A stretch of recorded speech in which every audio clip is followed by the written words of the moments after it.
briefing. Rebranded and reinvigorated. Fire for fire.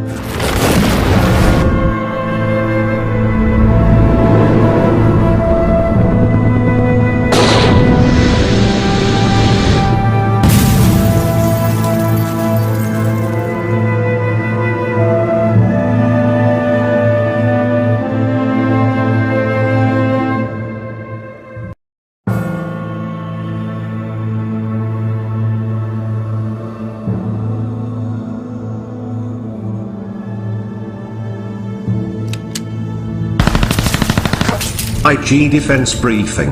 Rebranded and reinvigorated. Fire for fire.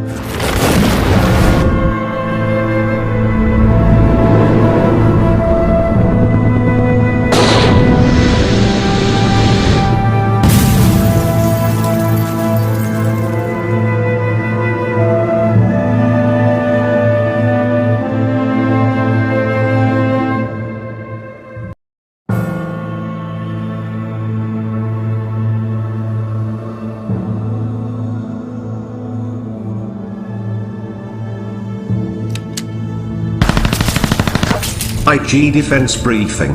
Rebranded and reinvigorated. Fire for fire.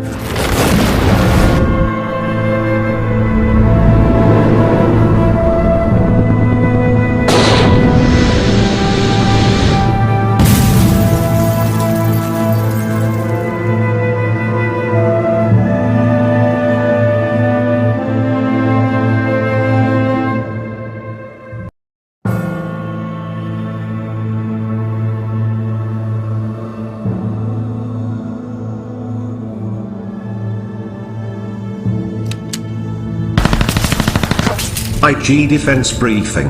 Rebranded and reinvigorated. Fire for fire.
Mary to project normalcy.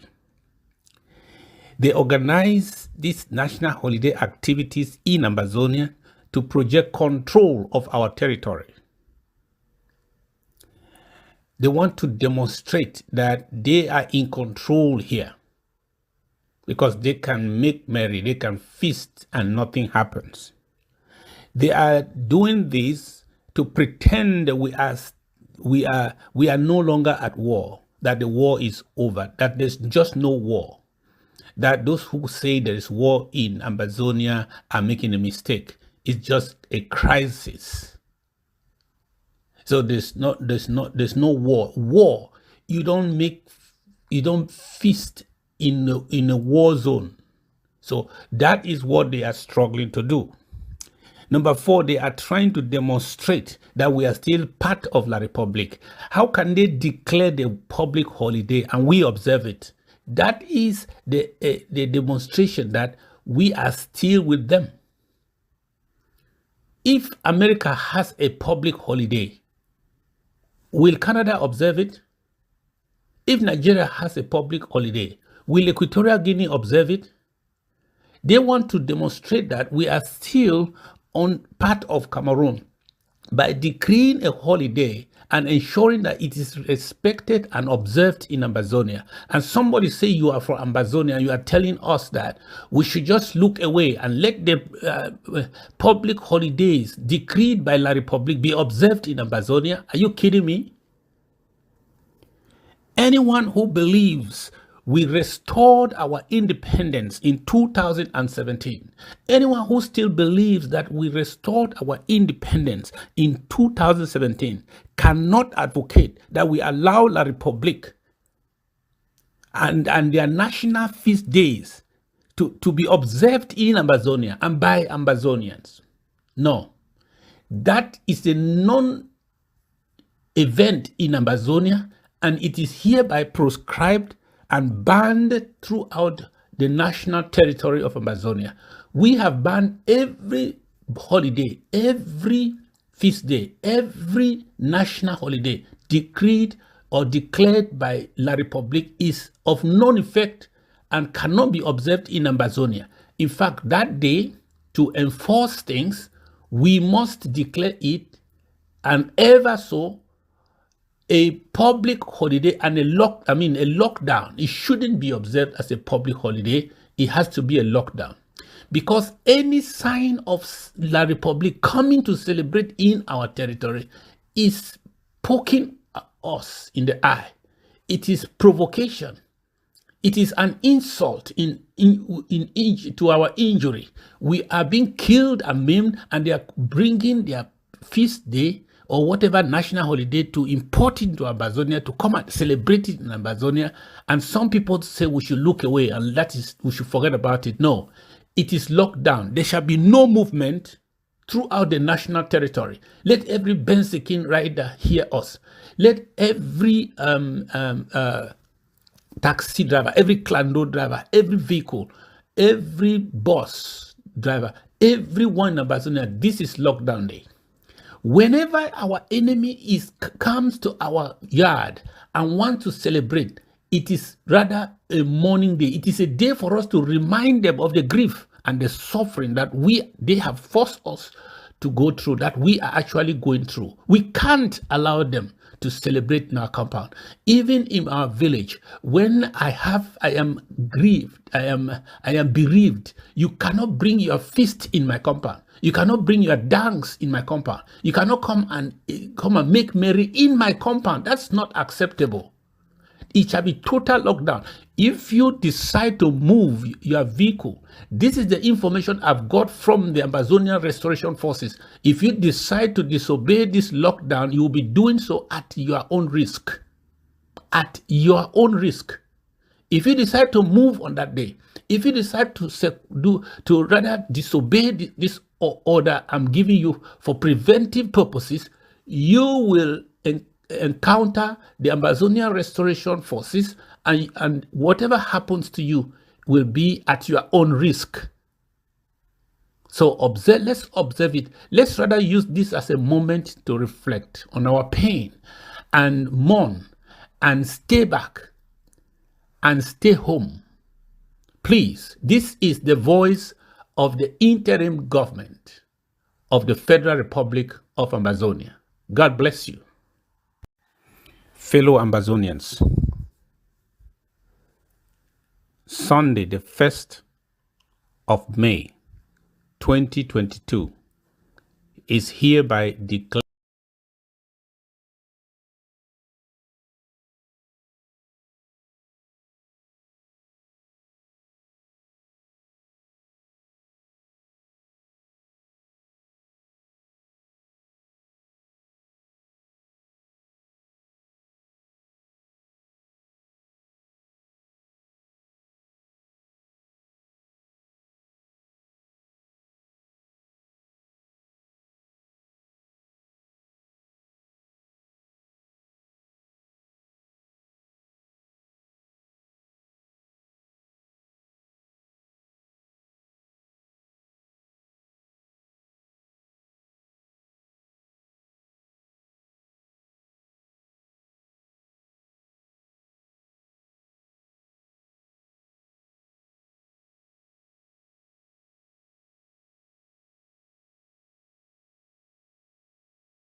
with them.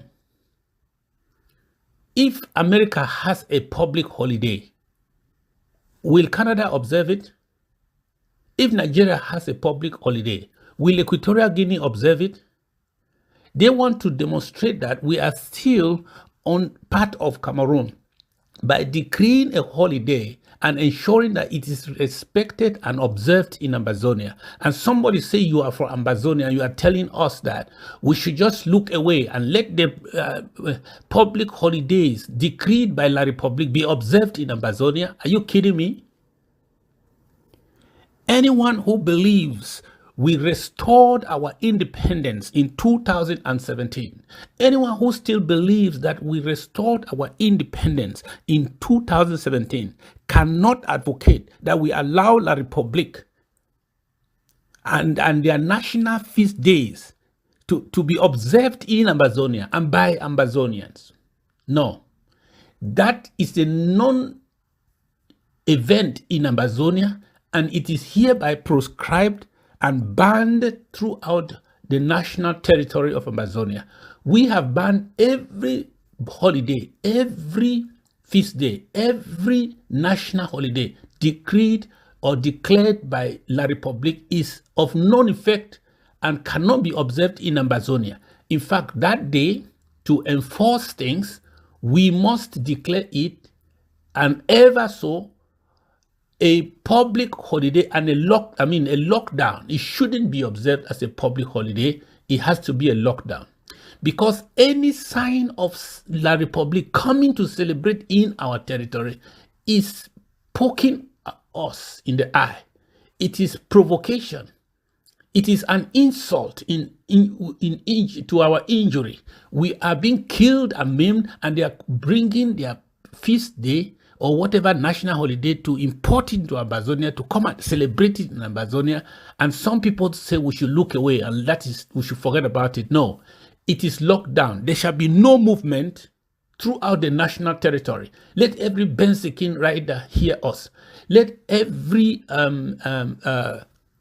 taxi driver, every Clando driver, every vehicle, every bus driver, everyone in Amazonia, this is lockdown day. Whenever our enemy comes to our yard and wants to celebrate, it is rather a mourning day. It is a day for us to remind them of the grief and the suffering that they have forced us to go through, that we are actually going through. We can't allow them to celebrate in our compound. Even in our village, when I am grieved, I am bereaved, you cannot bring your feast in my compound. You cannot bring your dance in my compound. You cannot come and make merry in my compound. That's not acceptable. It shall be total lockdown. If you decide to move your vehicle, this is the information I've got from the Amazonian Restoration Forces. If you decide to disobey this lockdown, you will be doing so at your own risk. At your own risk.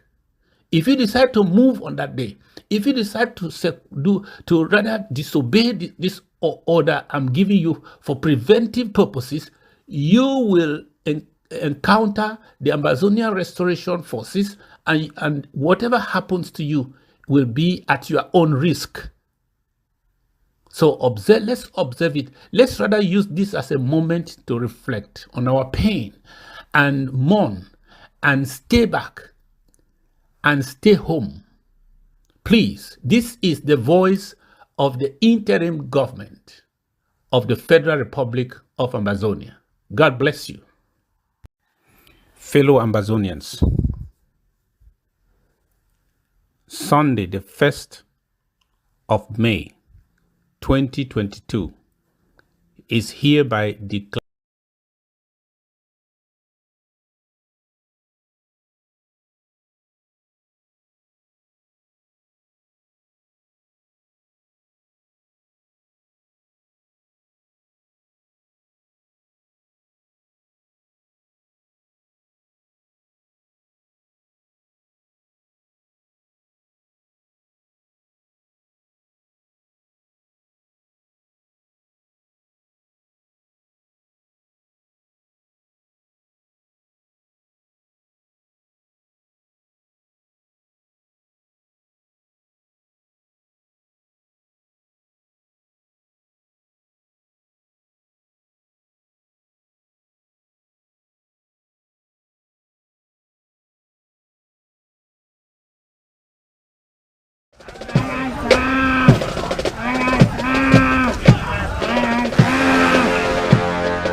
Marine Corps boot camp in Parris Island, South Carolina. Before they become United States Marines, all recruits have to graduate from the Marine Corps' 13-week basic training program, which tests them physically and psychologically. No one feels sorry for you! It's a pressure cooker for 12 weeks. Under the pressure of an intimidating drill instructor, someone that's putting you under the scrutiny of attention to detail every single day, and to a certain degree, everything you do is never going to be good enough. Everything at boot camp sucks. It's gonna hurt, it's gonna be painful, but it's only gonna hurt more if you look at it that way. Around! It's boot camp, and it's supposed to prepare you for the challenges that lie beyond.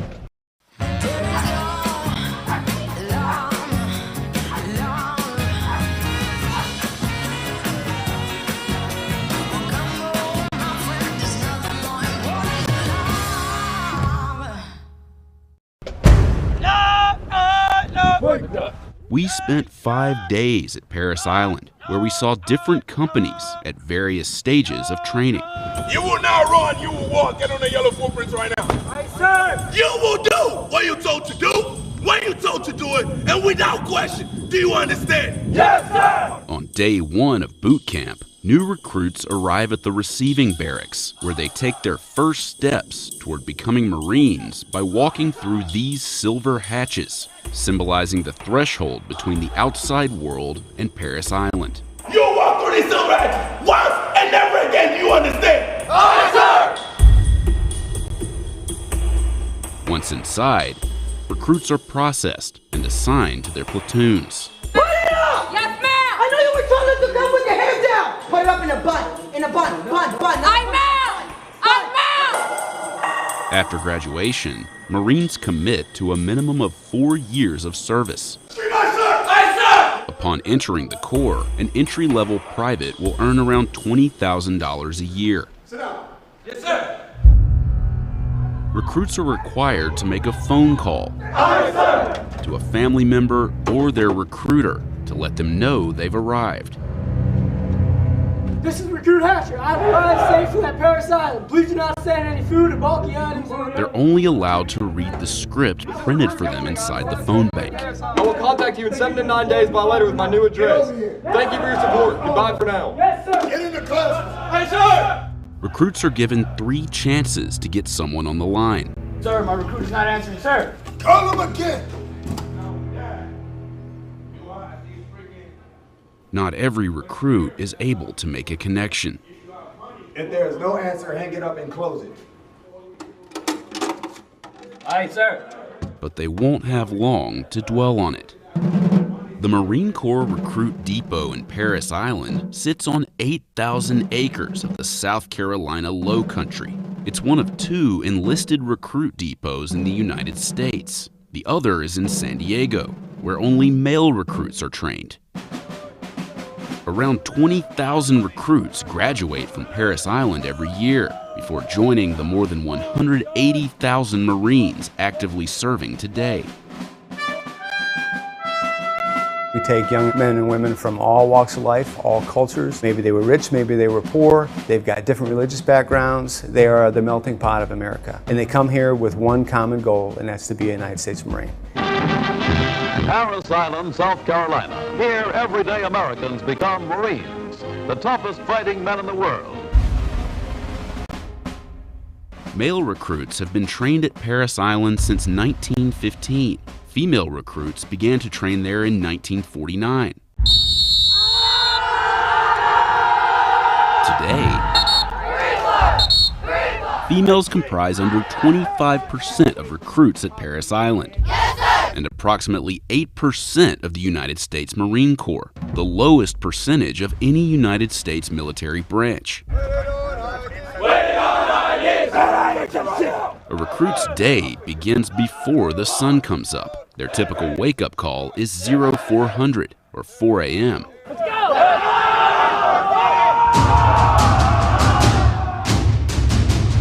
Recruits endure an intense series of physical challenges. 4-3. Am I hearing that right? 4-3. Yes, sir. Fail. Some recruits arrive in better shape than others. Some never did anything more than sit on a couch, as a couch potato. And some may have been collegiate athletes. So there's a vast spread of what their athletic fitness and ability is. Aye, sir! Much of their training happens here, in Leatherneck Square, where a series of intimidating obstacles comprise the confidence course.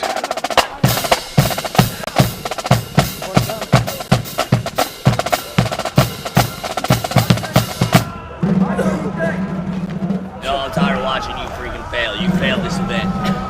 Nope, just grab your canteens and go. You failed this event. May this have one more try, sir. What did I just say? Aye, sir. What did I just say? Aye, sir. Go! Aye, sir. The training program is progressive in nature. It starts out in a crawl, walk, run approach throughout training. 99.9% of those that get here can complete all those requirements at the end of training, regardless of how they started. I'm slipping, please. Please help. I don't want to do this. I don't. No, I'm not. Please. Good Lord, son. Any recruit with a fear of heights gets the chance to conquer that fear, courtesy of this 47-foot-tall tower. Recruits must rappel down using 2 different methods. For me, the rappel tower was hard because I sort of had a fear of heights. Grab below my right hand with your right hand. You have to trust the rope. So there's nothing to be worried about. You'll be safe all the time. Can you please help me? I'm trying to help you, son. I don't want to go down. Recruits with a phobia of heights have little choice but to face their fear.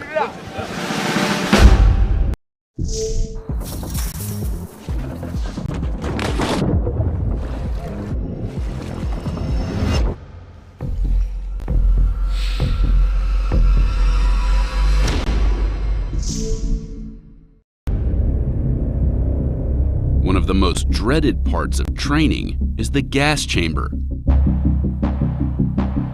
Crush, crush, crush, crush. Where recruits are exposed to CS gas, more commonly known as tear gas.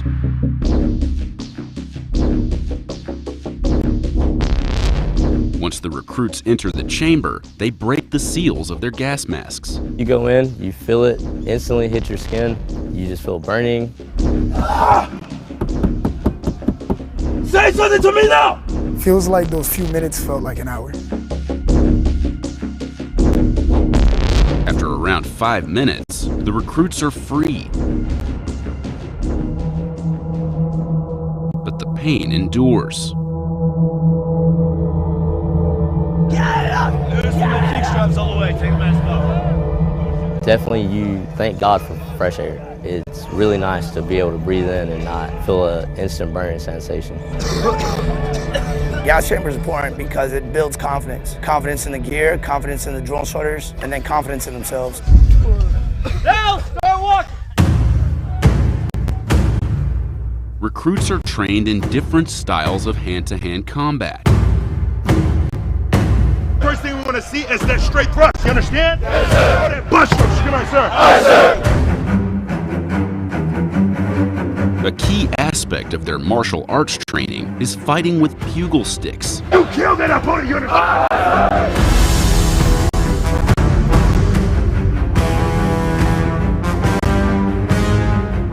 The bugle stick techniques are intended to mirror those used in combat while using a bayonet. Here in the Marine Corps, we have a kind of a little ditty that means red is dead. So that red side is supposed to emulate the actual knife portion of the actual bayonet mounted on the weapon. So anything that you strike with that red tip, 9 times out of 10 are either going to be incapacitated or laid to rest. Honestly, it gives them an opportunity to blow off a little steam. They have a lot of pent-up aggression, especially towards maybe their drill instructors.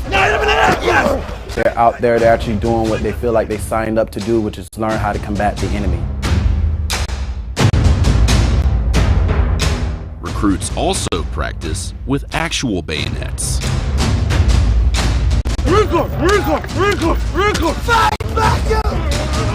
And engage in other types of hand-to-hand combat. Grab the muscle! Although male and female recruits do intersect during training, platoons are separated by gender. And although the recruit depot has experimented with integration before, the Marine Corps is the only military branch that separates male and female recruits during basic training. Yes, sir! Ready, one. According to the Corps, every Marine is first and foremost a rifleman. Recruits spend the bulk of 2 weeks devoted to marksmanship, the first of which sees few shots actually fired. First off is the fundamentals. They have to understand how to aim. They have to understand exactly how to breathe when they're taking that shot. They have to understand exactly how to squeeze the trigger and how to have follow-through and recovery with a rifle. Combat operations is the foundation for every single Marine, regardless of what your occupation is. What it is to sit behind a rifle, look down that barrel, and be able to put lead on target. You are going to swim until you pass that ladder! The Marine Corps is defined as an amphibious warfare force. Therefore, swimming plays a key role in training. If you see another recruit up there and there's more than 5, you're going to win! You're making me lose my mind! During swim week, recruits go through numerous exercises in the pool while wearing their camouflage uniforms. But training at Parris Island isn't all physical. Recruits also spend long hours in the classroom. But what may seem like downtime can end at any moment. When a drill instructor decides to order an impromptu cardio session at Parris Island, it's what's known as getting slayed. It's an experience. You realize the thing you've done to get in a stand pit, and then you realize, okay, that hurt, so let's not do that again. Physically it hurts, but me personally, I never worried about the pain I was feeling in my body. It was more thinking about the mistake I made and how I need to correct it the next time. So there's going to be some chaos, because when they come here, we want to tear them down a little bit, and then we want to bring them back up into the mold of what it is to be a United States Marine.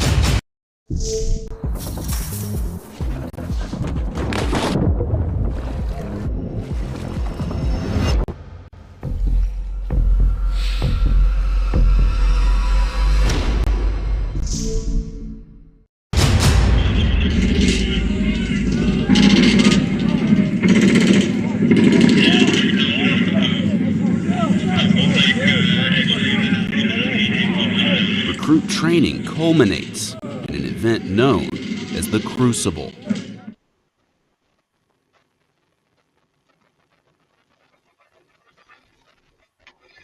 Yeah, we are live on set. I think the team is complete and is full, except for Dr. Nzama, who is not with us. Welcome. This is the Ambazonia Defense Briefing. The panel today is heavy after a long break. My image is a little bit dark. I see my image is not the best, but I hope to improve the quality. Fellow Ambazonians, this is your humble servant Paul Nilon coming, anchoring the Amba Defense Briefing. I don't know anchoring the Amba Defense Briefing today, the 30th of April 2022. I think our last defense briefing dated in, I think, December, either December or November. You know, after this in-house shaking, there are certain things that we had to keep down, and we faced the enemy. They say you take the bull by the horns. So I had to take the bull by the horns. I had to put this ladder down. I had to step down to fight these internal enablers who thought their voice will fight the war. This war is not all about your voice. It's all about action on the ground. It's all about making impact on the ground. Let what you speak transpire on the ground, not making empty, lousy noise. So fellow Amazonians, I am here with a heavy panel, the full D panel, except for Dr. Zama, who might be joining us. It will be more of an interactive show. It's more of educative because we see a lot happening on the ground. We see a lot. The La République has devised the strategy of killing innocent Amazonians in the name of they are Amber boys that have been handed, the population have handed them. The population have handed them. That is what this IG defense briefing will be. I mean, will center most of our discussion on this aspect. Because what La République is doing is telling the international community that the people are turning against the restoration forces, which is very dangerous. We are going to talk about the lockdown of tomorrow. Now, the first thing I want to educate Amazonians about the lockdown of tomorrow is not whether La République have 1st May, La République is a La République, okay. No, 1st May is an international feast. So whether it is celebrated in La République or not, we are in control of our land. We decide what happens in Amazonia. It is not the international community that decides. It is not La République that decides. It is the interim government that decides what happens in Amazonia. And if there will be a lockdown tomorrow, it is because the interim government have seen it, have found it, has deemed it necessary that our borders are shut down, because La République will still continuously take this advantage to kill innocent people, to kill innocent civilians. We have this point to make. We also have the defense, our SOS is there. What is the way forward? How do we carry on? So I'll begin with the Tapadi is here. It's a very special guest on the IG defense briefing. You are very much welcome, Tapadi. But I'll begin with the SOS. He is the most senior here in terms of position. So we say all protocol duly respected. SOS, you are welcome. And then Commissioner Willie, and then I see my brother Commander Kenneth, and then we'll end with Tapadi to be the last because he's our anchor man now. So our anchor man. So I begin with the SOS, please. SOS, can you greet the? This is your first defense briefing since taking over. You are welcome. Thank you, Comrade Paul. Thanks to all the panelists and fellow viewers, fellow Amazonians. Greetings from the Department of Self-Defense of the interim government led by Dr. Samuel Ekomesako. I want to sincerely thank the management of ABC TV for giving us another opportunity to brief the people of Amazonia on what is happening at the level of defense. We've had a lot lately, as our host, Paul Nilon rightly said. There was a moment we had to concentrate to take care of business in-house before we get back to briefing our people. Moving forward, the department is working so hard with the ANSC Communication Committee to make sure that we have weekly briefings moving forward. Because we are just, kind of rejuvenating this program. We might have some lapses because the whole team is half new. So we will try to adapt. We will try to work around our programs and see that we create this slot every Saturday to brief the people of Amazonia. But let me assure the people of Amazonia that the interim government is working extremely hard to ensure that everything is moving on course. I want to salute the Ambazonian Restoration Forces, beginning from the field marshals, to the major generals, to the generals, the colonels, the captains, the commanders, and most especially the foot soldiers. I equally want to give 21 gun salute to our first line of defense, which is our community, our population, our denizens. All of them are doing a great job. We have had some lapses lately. It's understood. Sometimes there are challenges. Sometimes when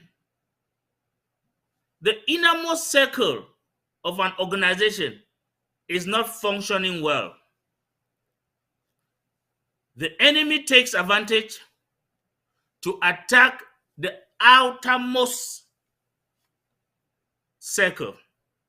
And that is the kind of infiltration we are witnessing in Ambazonia today. We are coming to brief the people of Ambazonia because lately our distractors, in partnership with our enemies, La République de Cameroon, have been working so hard to infiltrate our population. Every day, every now and then, we see the population threatening in one way or the other with the help of enablers and those infiltrators to arrest or push out our restoration forces. All this while we have kind of slowed down on that because it was unethical to give any instructions that will cross the red line. But as you all know, that red line has been crossed and the restoration forces have been briefed on what to do. Fellow viewers, our communities should be aware that when you cross that line, whether you are encouraged by who, you will face the bullets. And we don't love to see our population being mowed down. But the restoration forces will always defend themselves. There's a lot to talk about on here, and we are going to be very, very clear and precise with our way forward. There is no room for the community whatsoever to rise against our restoration forces. It will not happen. Thank you. Okay, thank you very much, SOS. Our communities are not rising up against our restoration forces. These people, most of them are imported. For example, the case Angi, 30 infiltrators were brought into Balangi to come and stage what you saw there. So most of these are people who are imported out of that locality to come and manage this thing inside the people from inside. And you see a few of them will gather and then they do such. And what happens? Most of these people you see they kill, they are who? They are local criminals in the streets, in the quarters. These are the people they target. And once they catch these people, they term them Amber for Amber boys. Or these local guys who goes around stealing goats and plantains from people's farm, that is it. And when these ones are caught and dealt with, what happens? They show you it's Amber. So we have Commissioner Willie. So we are going to take the order from there. Commissioner Willie, you are on ABC Amber Defense Briefing. You are the man with the rough voice. Can the Ambazonian people hear you? Yes, greetings to everybody, and thank you for giving us the platform to express what is going on the ground. SOS, greetings to you, sir. Well, our SOS have said everything, and when it comes to the interaction between our civilians and our restorational forces, it's clear that the Republic, as Mr. Pondelon said earlier, that those people are important. So the answer is true, but I'll add into this, we have some we call half-blood. Don't want to use that language. Some of them who were born there, and some of their parents are francophones, 100% French people who stationed in part of our territory, and that way they are sidelining and collaborating with the military. I will say, for example, a case in Manu whereby we have one of the biggest military base in Bismarck forever. It has always been there. So most people there, for example, they have married to Bayangi people, and some of the time they just rape some girls and have kids. So those kids, when they grow up, they sideline themselves as francophones, although they might have Bayangi names. So they sideline themselves as francophones, and that way they tend to favor their father or their mother, who is a uniform carrier, knowing that that's where the money comes from. And so when they see Amber coming into town to carry an operation, they will align with their father more, not knowing that they themselves, they're typical Ambazonian, because they were born there. So that's why they happen to interrupt and catch fighters and give to the military. And sometimes have the military personnel themselves, because if you could watch those videos and audios, you could hear them somebody speak French in the background. 1 out of 0 will you hear an Ambazonian be speaking French when he's giving a report to anybody. So that's what they are trying to do, to say, the population have turned against Amber. The answer is no. The Republic is on a tight spot at this moment. So what they have to do, they have to be creating stories for us to be running with it. But we're going to stay focused, as SOS have said. We're going to stay focused, and the men have been briefed on what to do, and they're going to do exactly that. But I would advise the civilian population to stay away from anything. At no time will you send your hand to touch an Amber fighter. If not, you'll be shot, because the Amber fighter will do carrying what they call self-defense. If you cannot pick weapon to defend yourself, whoever pick weapon to defend themselves, leave them alone. Do not cause trouble. Do not fall in the middle. You either stay mute, or you just leave Ambazonia. Ambazonia is a war zone. In a war zone, we do not expect people not to fight. We expect everybody to stand up and self-defend themselves. If you cannot, our fighters are there to protect and to guide the population. So at no time should the population stand up against the fighters. If you do, so at their own risk, because nobody with a gun in their hand will be ready to die for that which does not have a gun in their hand. If you do not have a gun in your hand, that's your business. This war is a voluntary service for everybody. If you want to sit and the army come and catch you and shoot you like a chicken, me, Willie, I cannot sit and be watching you die and then they come and kill me the same. So if you think you can just stay you freely and then you die, sorry, because our Amber fighter will not sit like that and die. They will die fighting. We appreciate those who have put their life on line, and that's how we're going to roll. So there's no excuse to say, they just came and caught me and hand me over to the military. What did you do? The position is to shoot back. We've put our money, put our effort, we've bought weapons, guns for you to use to defend yourself. We'll not buy those guns as toy. We'll buy it for you to use to defend yourself. Do not forget, Mr. Paul, La Republique have crossed from La Republique and they have come to our territory to kill us. They know better. And yet you see some of our people, they go to what they call equinox, and they be talking, saying that, Ambazonian was supposed to just sit. They were supposed to just sit. All those lawyers, mostly Ambazonian lawyers, who have gone to school in Soa, Soa in Yaoundé, I think Soa, it means evening in English or something. They went to evening. The Frenchman call it school. That they say they went to Soa in Yaoundé. They should keep those degrees aside, what they call law degree aside, because they were schooled by the French people. You cannot go back and try to school the French people again. All those people who went to school in Soa, Yaoundé Day, or Yaoundé 2, Yaoundé 4, or whatever they went, that they say they are barrister, they are this, they should just forget. The day Honorable Ayapo was caught and put in jail, that day I knew that the law had been jailed. The day Mr. Agbobala, Barrister Agbobala was put in jail, I knew that the law had been jailed. So, and all those lawyers who go to Equinox and be talking rubbish against this struggle, I'll bring you this information as a commissioner for Home Front. I've been briefed by the fighters on the ground. Since they cannot talk to you directly, they have asked me to pass this message to everybody, anybody, and all the journalists as well. If you come on the ground to cover any story, you should be honest with what you see and what you report. You should not choose side. You should be neutral.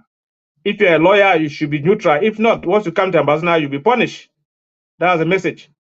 So if you're a lawyer or anybody that go to Equinox or anything, and you talk against Ambazonia, know that once you enter Ambazonia, you will be punished. And you yourself, you have yourself to be blamed. So when they give you a TV platform, educate the French people. Educate them that they are the one that have crossed the boundary. Some of you have come in on TV and talking international law. So is there a place in international law that says you should cross your own territory and come to another territory and kill people? Is there a place in international law that says you should sit in the house and they come and kill you? Over to you, sir. I think if I talk here, we'll remain here forever. Go ahead, sir.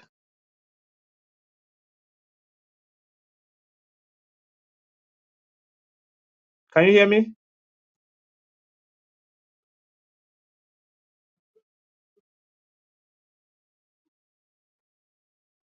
Hello?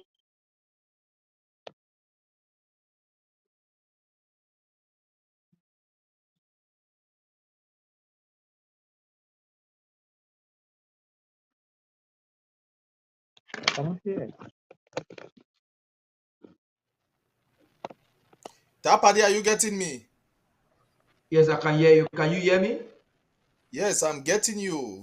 5 on 5. Okay.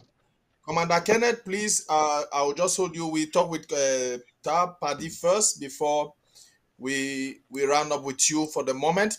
Tapadi, you are a very special guest on Defense Briefing. We are going to talk, we commence with you. We are going to talk something on the lockdown, which I just slipped in something. The lockdown.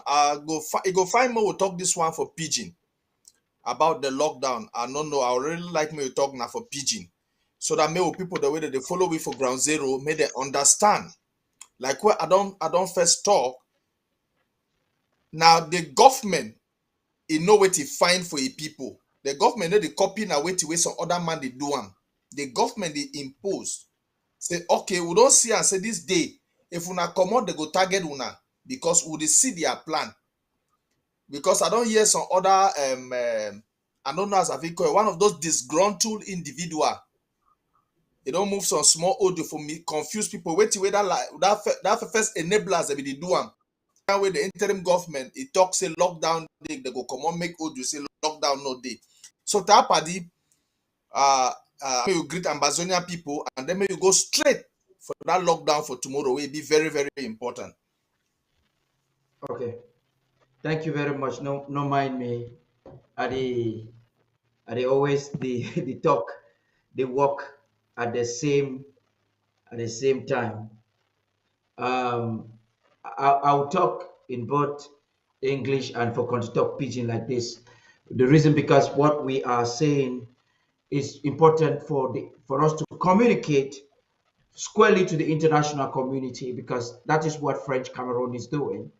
Whatever they're trying to do is a communication to the international community.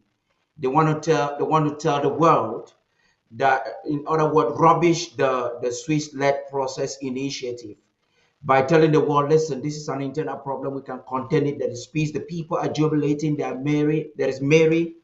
They are celebrating. But what is there to celebrate for? When our people, even before the political uprising in 2016, there was high rate of unemployment. The Cameroonian government, that is the colonial government, is the highest employer in the Cameroons, and that is very negative in any country. When you have a government like a dictatorial regime being the highest employer, and how many Cameroonians, I'm talking the both Cameroons, how many of them are employed? Now, for those few who happen to have written some concours, I'm talking about state registration, it was a colonial crafting to ensure that we are enslaved, because all the concours are there to program you to function in French, because French Cameroon received their independence within France. So they are not actually independent. And so they put together structures to make sure that you remain within it. And so if you want to become an administrator, you have to be processed by it. If you want to become a military, and so on and so forth. So what is there for the nation of Amazonia to celebrate? When our lawyers and teachers in 2016 decided that they would have to request for basic things concerning their portfolio or their profession, they were beaten. You saw them jailed. And that is how our people were being slaughtered. That is how the genocide started. So Cameroon really doesn't have respect for anything that has to do with employment or the well-being of Amazonians. If they are interested in any Amazonian, it is to deceive you, it is to manipulate you, it is to turn you against their people. So you have a few, what they call the elite class, like the Musonges, the few families like the Achus, the few families, the Anguafos have sold their consciences, and they pick a few, they give you some few peanuts, and you're not even rich as the Betis and the Sawa guys from Douala, because you're just giving peanuts. You understand? The richest person in French Africa, who is an Amazonian, cannot operate a free business, cannot employ people freely unless he is part of the colonial government. So it is a system that is messed up. It is not a system that we have to join or queue in with them when it comes to celebration. The importance for our nation to observe a lockdown, to despise the day of labor, can never be overemphasized. We have to lock down. This is just a basic. It is. Now you must take note that whatever we do is a language. Whatever we say is a language. Now, if we go out and we marry, we are telling the world that in occupation, in slavery, in bondage, we are fine. My country people, the mama me, my brother, they ground zero. We brother, they don't die plenty. They don't die, they don't pick arms. Many of them, they don't kill them because of this war.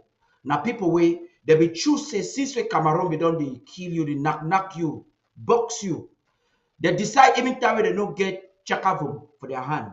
They take their bare hands, pick stick them for bush, come out, face Cameroon police, face Cameroon army, gendarme, that will be the growth for small picking. You see gendarme, you don't see God or Jesus, you bow Nigeria flag, because now so they don't demystify all that thing. They don't make gendarme on dirty for rice, dirty for beans. That's what they don't do. And all what they ask you for do for lockdown, now just one day, 24 hours. You don't even get job, you cry hungry, no day. People, you call everywhere, they say you something. Now disgrace for you. For come up for outside, say, you want to go celebrate. You want to go celebrate this day. You celebrate with it. How many people for your family get employment? Where to be your salary? People where they chop the money, where it come up for place, or they not for your own day. They not from Douala. So you want to celebrate with it. So this opportunity for lockdown, now for you to put your voice to be better.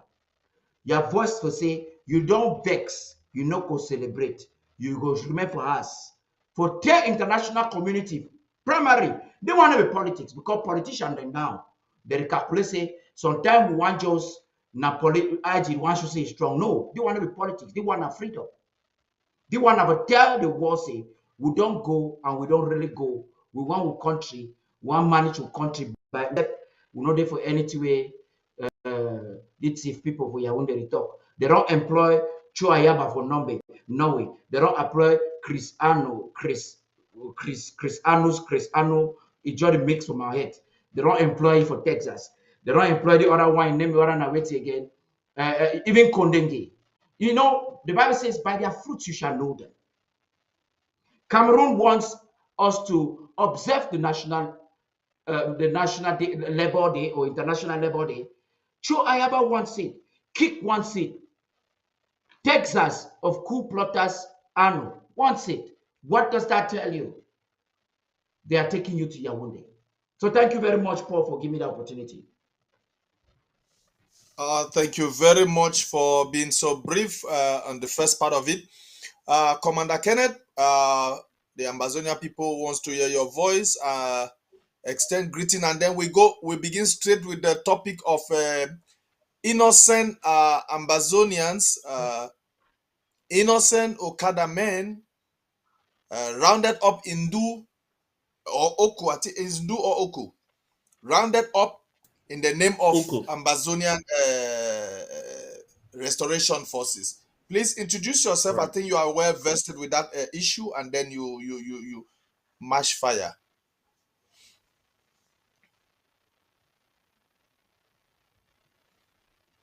We are not getting you.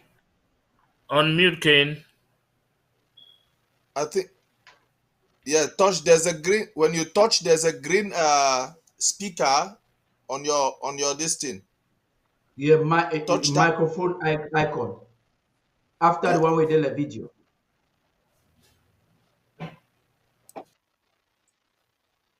Talk now, make we hear.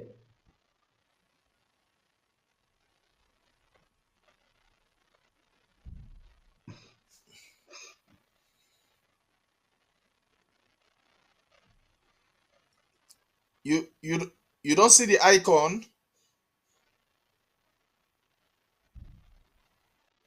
Some green icon, if that microphone icon, touch your screen, you'll see some green icon go come out.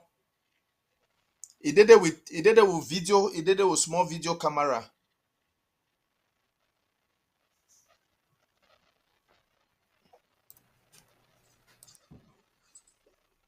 Okay, while we try for connecting, maybe you want to go ahead. Okay, I'll come back to SOS. SOS, Frank? Yes, Mr. Moderator.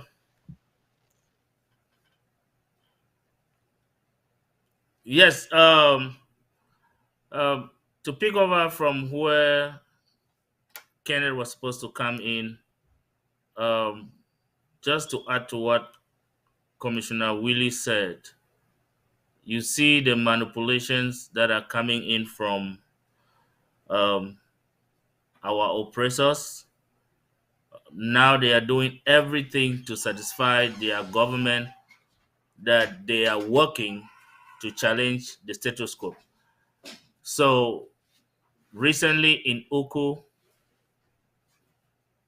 a handful of Okada riders who had lost one of theirs were returning from a burial, and they were all rounded up by the criminal forces of La République and concluded, in all honesty, that those were Ambazonian restoration forces. Not even a spoon or a knife was in their possession. And for you to imagine that our restoration forces, 40 in number, will be traveling without anything to defend themselves is a fat lie. We have gone past that time. We know we are in a war zone, and the restoration forces are always ready. Yes, enablers can always spin around to show one or two hideouts, but you can never round up 40 of our restoration forces without any proof that they were restoration forces. So that just goes to say the manipulation is coming from those who have signed huge sums of money to send our people to DDR, those that have worked with the so-called elites, with the so-called funds and chiefs, to see that our people are arrested, innocent people are arrested and treated as if they are restoration forces. If La République has the guts, let them go for the Amber Boys. The restoration forces are ready for them. They should allow the civilian population alone, not harassing them left and right. I hope that answers your question, Paul. Very much. Commissioner Kenneth, are you there? We still have difficulty hearing from Kenneth. We still have difficulties hearing from you. We cannot hear anything from you. I think the issue should be you want to log out and log in again. Let's see. Just log out, log in again with the same code. Okay. Commissioner Willie, you started Yes, a topic about now defense deals a lot with media manipulation. You have started a topic on media manipulation, like some journalists going on whatsoever and talking rubbish. Now, I want us to talk about the manipulation that is going on the ground, because this is a very serious security concern and which concerns your department. Manipulating the public to hide, to identify family members, to identify hideouts or direction that leads to camps, barracks, and things like that. What is your take on this particular issue? I call it media manipulation.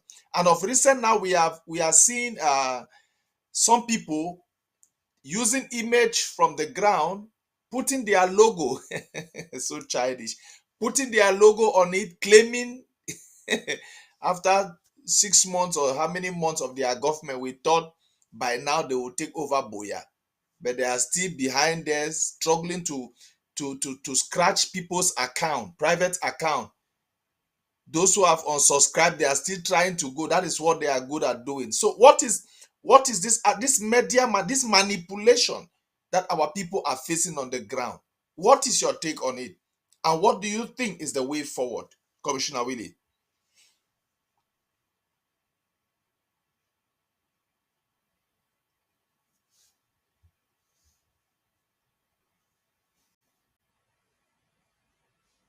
Those motorbike men and women.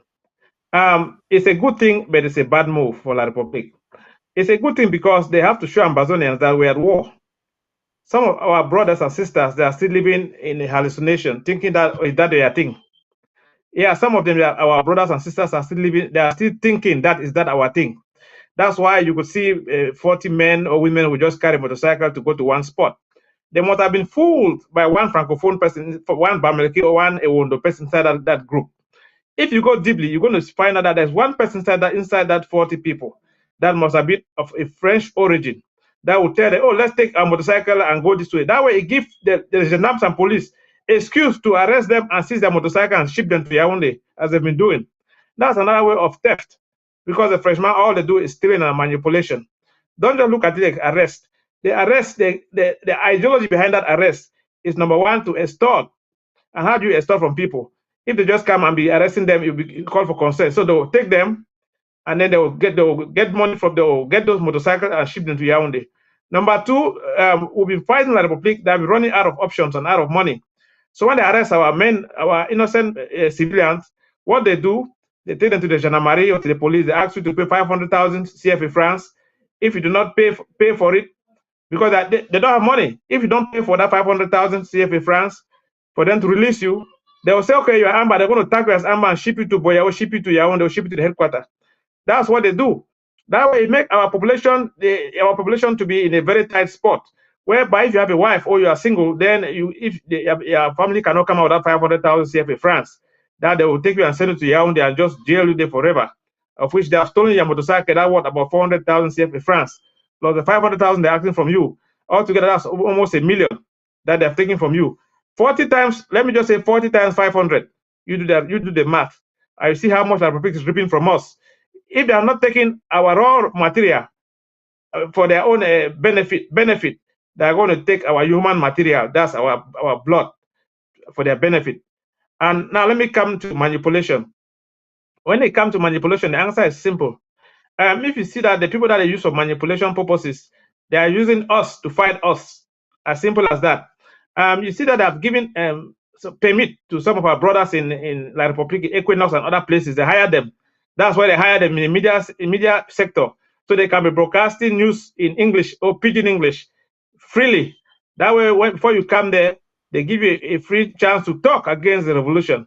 Some of them will sit there and they manipulate and tell lies, knowing that if they tell the truth before they leave the Equinox podium or stadium, how you call it, they'll be arrested outside. I will tell you that many people have been arrested who come out from Equinox by telling the Republic to stop this nonsense war and to pull back to the territory. Immediately they leave that Equinox area, they've been arrested behind closed doors. You will not see it that way. That's why I see when our brothers and sisters come to Equinox, they sit there, they're looking at the camera, they are choosing their word carefully while they speak. They are using languages like, oh, we are not united, oh, we are divided, oh, we are talking against this and against this. Whatever we say, whatever we do, it doesn't matter. At this difficult moment where the Republic have been losing all over the place, our charity begins at home. In Manu, we've already wiped them, all their checkpoints. We wiped the 3 checkpoints the same day, the same time, coordinated and correlated and carried out that operation successfully. They became frustrated. You see, they've gone to Murphy Park. They have gone to Murphy Park and do what? Kill people, burn houses. You can see it for yourself. And don't forget, Mr. Paul, Murphy is a place where I grew. I used to be a photographer, so I know all that area. My two used to have a farm over there. They call it Tametako region area. Right there, from there to my one, you have a military base, a big military base in GRA. From there, 2 miles up in Bacho, you have a B camp. At the head of that bridge, you have mixed police and armed control. So how come will they come and then enter the park and do what? And burn people and kill people? And Bazana forces, we do not have cars. We do not have cars. Those are Tanganji boys and agents of the Republic, as they use the media to manipulate. You've seen yourself, October 1st, when the Republic agent under ADF, they came out with their car, Hilux car, and they were patrolling the street. Where in the guerrilla warfare will you see guerrillas patrolling with the Hilux vehicles? And again, in that same area in Manfe, where they say they break houses and pull people in the houses, and they took some to the bushes. Ambazona fighters will never go to any area, go break you, pull you from your bed. That's the act and behavior of the Republic. Ambazona fighters will never come and carry you and go anywhere. We don't have cars, we don't have vehicles. We don't have cars, we don't have vehicles. How will we be able to carry 20, 30, 50 people to anywhere? Their armies are the ones with all those big cars. What they are doing now is this. They will come, for example, they can go to Manfe, they catch 2 civilians, they carry them, come up to Kumba, they shoot them on the street, they say, these are Amber boys that were caught. These are mere civilians. These are mere civilians. That's what happened. They will just catch anybody from one area to the next and kill them, so that it made the population to stay low. And then at the same time, they will first be the first one to come on TV, and they'll be pointing fingers without even carrying any investigation. The army are all over the place. But what is going on now with respect to this media stuff? They have used some of our brothers in the diaspora to talk against the revolution. That's a good move, because we now know where they belong. It's good to know where your brother belongs than for him or her to hide behind you and be messing things up every time you try to make a progress. For example, you see this lockdown that is declared by President Dr. Samuel Sarkozy government. That lockdown should take place on May the 1st of this year. You see the agent of La Republique, I won't call names, agent of La Republique, they have come out and they said there's no lockdown. The reason is that they are for one Cameroon. They are for one Cameroon. That's the reason. They will come and tell you that they are Secretary of State. Secretary of State for who? Or former Secretary of State for who? They will tell you that, like that. At this present moment, anybody that stands against the lockdown is an enemy to the progress of this revolution. You will see for yourself. We've covered a lot of distance. We've covered a lot of ground. As SOS said, we have I will not say coup plotters. We have thieves and gangsters and hackers in the technology where we call it phishing. Everywhere they teach you, they call it phishing. It's not about catching fish. People that hack your account, people that hack things.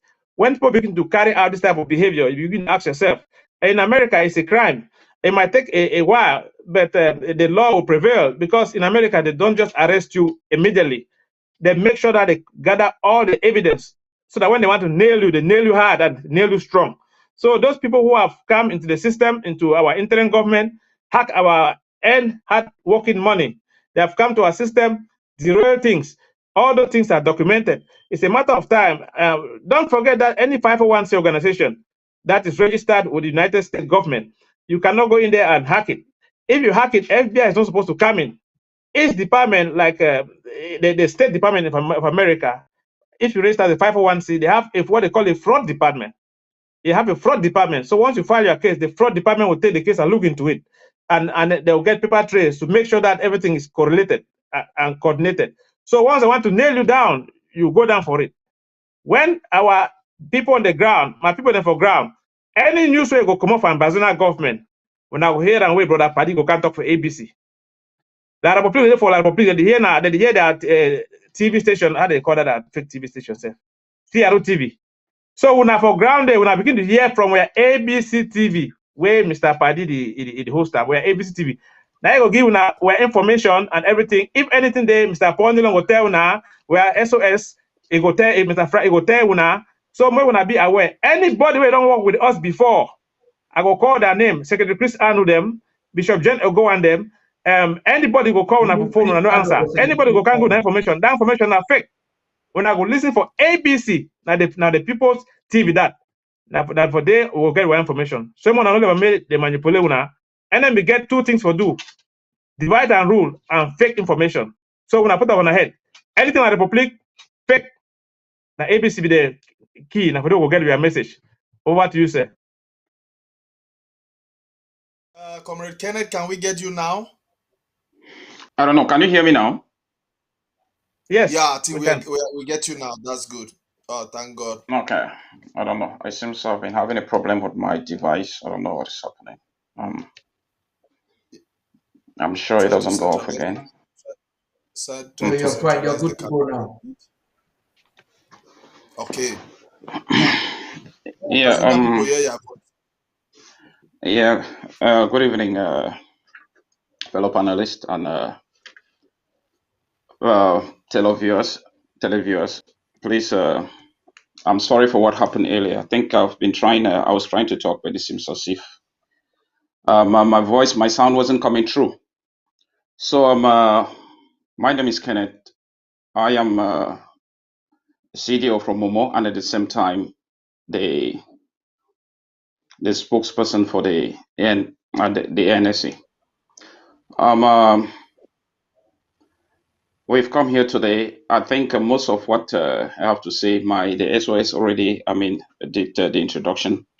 We came in and we've not been able to have this briefing. This is our first time because of maybe some sort of reorganization that was taking place in the House. So I think I'll leave that for now, except you have a question for me. There was something which you asked, which I think I was supposed to answer. It was then do Oko arrest, but I think SOS has the SOS already answered that, right?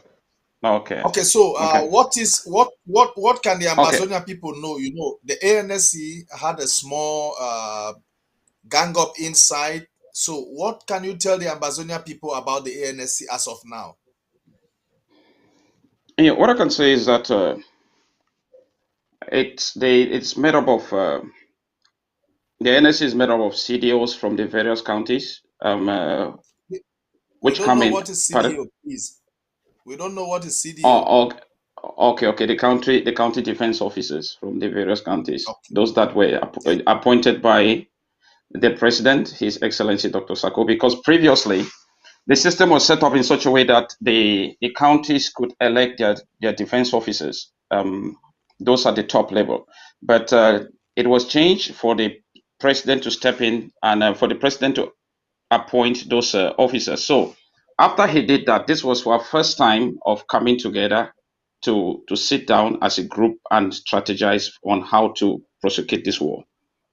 So at the moment, we have about 13 CDOs with 13 CDOs with 13 mission commanders in the house, which makes a group of 26 people. So so we've been restructuring. We've been trying to put the house together to form the various committees, which I think we did succeed to do that last week in our last meeting. I think from now on, what we are doing is we have to go to work and then prove ourselves, and let ground at the home front hear us. Most of what we will be doing these days will be mostly to gather intelligence, make sure that we use that intelligence to pass it to the soldiers on the home front, and let them go. Go ahead and face the enemy, and they help us take this war the right direction. Yeah. So it means Ambazonia, ANSC is back. ANSC is stable. ANSC is more focused than it used to be.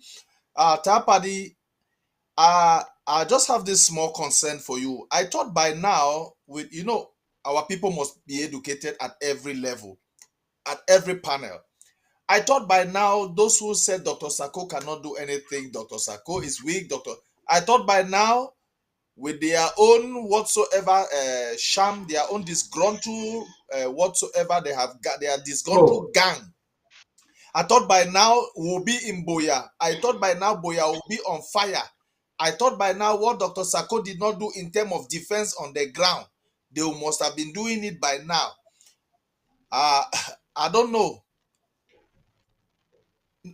We also have messages going around on WhatsApp forum, people showing screenshot of attempted theft, that all those who had unsubscribed, they go back and they want to forcefully take, and a message is sent.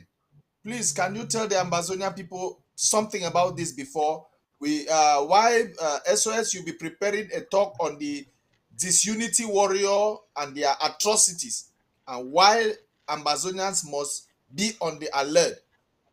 Tapadi, we are listening. Yeah, coup plotters failed even before they started their coup plotting and execution. They failed because what they did not realize is that the Amazonian people are smart enough, and the Amazonian people know exactly who is saying what and who is doing what. Where they misfired and where they blundered bigly was when they thought that a man who says he's a journalist but never had anything in journalism to show before 2016 took advantage of the struggle, took advantage of the love of the Amazonian people, built for himself an Anchorman show which he took to create a TV fighting on behalf of Cameroon instead of on behalf of his people.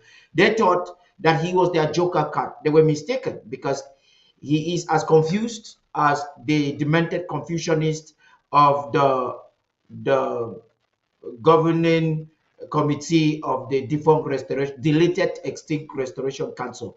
Yes, as for the treasury, the coup plotters started campaigning against donation into the interim government national territory since last year, September. They did that indirectly into the month of October. And in the month of November, they went outrightly to protest against donation into the national treasury. But those who believed in the vision of the president donated money, huge sums of money. I'll be coming out live, particularly to give you some facts, and I hope that I'll bring the board chair for Amazonia Foundation, chairperson Ma Victorine Yagni. I will also come along with some, I hope the vice president may allocate some time for this vital discussion, and other members within the state attorney, Barrister John Fru, will be available most certainly. But this is the point. You had coup plotters like Richard Tangu, who was dismissed from the Amazonia Foundation because of misconduct, and he was dismissed lawfully because the organization was registered in accordance to the laws of the United States of America. He took advantage of the fact that the president trusted him. Just to tell you guys, the contradiction in their character and what they say and what they are purporting that the president is doing. Now, Richard Tangu had access of Amazonia's resources and President Sako didn't. If Richard Tangu, the coup plotter, had any evidence as to the accusations that were levied against the president, he would have presented it to you. But I want to tell you today that Richard Tangu is the criminal. He's the one that has been flagged by the Maryland state. He has been flagged for fraud. And I'm going to tell you partially part of the fraud. I'll bring some details. I've been authorized to do this. Richard Tangu went into the treasury and made fraudulent documents. The same way they subscribed Nanchop in Europe to make fraudulent documents to say that the president was doing something for the CDC. It was all fraud. And perhaps Nanchop is assuming that Germany is too far for him to face the law. He will definitely face the law one of these days. So Richard Tangu did fraud. The same thing Ashu did. Madame Ashu did fraud. A fraudulent document went into the treasury and tried to transfer close to 70,000 US dollars into a private account. Unfortunately for her, America is not a banana republic. So that amount has been frozen, and the Amazonian Foundation still has custody over it. But legal procedures is taking some time. So Amazonians, your 70,000 US dollars has not been used until today because of a fraudulent activity that a certain lady Ashu did. Richard Tangu did the same. Richard Tangu created account in Australia and in the UK, if I'm not mistaken. And these two accounts have close to 90,000 US dollars that he cannot use. Ghana Moff, the other funny guy, was trying to tell him to use the money. We have intelligence that he rejected that he cannot use it, because if he does it, he's going to go to prison. And I want to tell you, one of these days, you'll be having some coup plotters, particularly the ones in the United States, will be going to jail for money laundering, for fraudulent activity with the Amazonian finances. The government is not taking it lightly. The president has chosen that this time around he's going to go down to it. And we are challenging the coup plotters. If they have legality, if they have any evidence to back up their legal claims, then they can speak. You now find Arno with his big mouth has shut his mouth these days. He's not talking about the finances because he can also be a victim. He has stolen the console of ABC Amber TV, and he would definitely give it.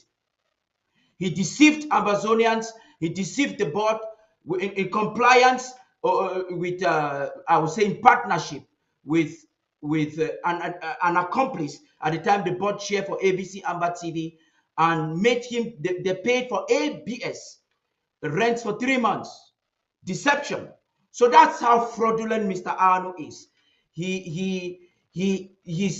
he was running ABC, a lot is unjustified with certain expenses that he carried on. So generally, this is a report that I've received clearance from the office of the president to present publicly. We told you, they said they were going to speak last. We are now talking. I'm not just talking to you empty words. What I'm saying has proof. And any of them who feels that I am just tarnishing their image, they can put a lawsuit and let's meet in court. They could just talk about Dr. Sacco. When Dr. Sacco, the president of the Federal Republic of Amazonia, challenged them to come with evidence, they couldn't. And they finally fabricated documents that we're going to use those documents. And they fabricated some things that we're going to use against them. And this is the mess that some coup plotters find themselves in right now. Anu was shouting with his big mouth all around the place. Right now, he's sitting quiet. He's not the one that went into the treasury to do fraudulent activity. Richard Tangu will go in for it. Madame Ashu will go in for it. They got lofty in their heads. They got excited because they felt that Anu having a few people, tens of people following him on. The guy is so crazy about Facebook followers, those who viewership, not followership, those who view him on Facebook. So he felt that he could dictate to Amazonians. But I believe by now he should be licking his wounds. Whatever he's doing now, he's a dead man. He knows he's a dead man. But you know, this strong man mentality, he's still trying to tell some of you that there's any relevance in him. First of all, he's a poor communicator. On his own platform, he has contradicted himself more than 100 times. We have them. If I show you, he comes in the morning, says this, and in the evening, he says evidence. So it's unfortunate. I'm saying this to assure Amazonians. Coup plotters were thinking that their coup was going to be funded with resources coming from what they did not donate. They actually denied that Ambazonians should not donate. Stakeholders who believe in Dr. Sacco donated 150,000 US dollars, which is still in the bank. The coup plotters cannot use it. It is going to take some few weeks and perhaps months for the interim government, who has the right custody of that resources to use. They cannot use it. Go and tell Anu, tell Richard Tango, tell Abongwa, tell Marianta that if she knows she's president of Amazonia, let her dare disburse a dollar from the 150,000 US dollars in the treasury, and we'll see if she will not go to jail in the UK or whatever will happen. Let her dare it. And Dr. Sacco can sign and do it, and he will not go to jail. So Ambazonians, you have an interim government that knows how to take responsibility and knows how to protect her own people. That is what I thought you should be informed about today. Thank you very much, Tapadi. That is why you are always there with us to educate and to tell us the ins and the outs. SOS, before we go into disunity, can we give a moment of silence for our fallen hero, Field Marshal Nsobu?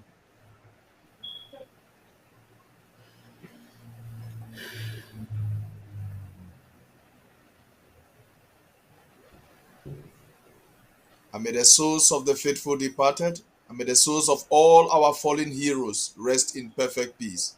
Amen. Amen. Amen. So SOS, this yes, disunity was before I get the atrocities.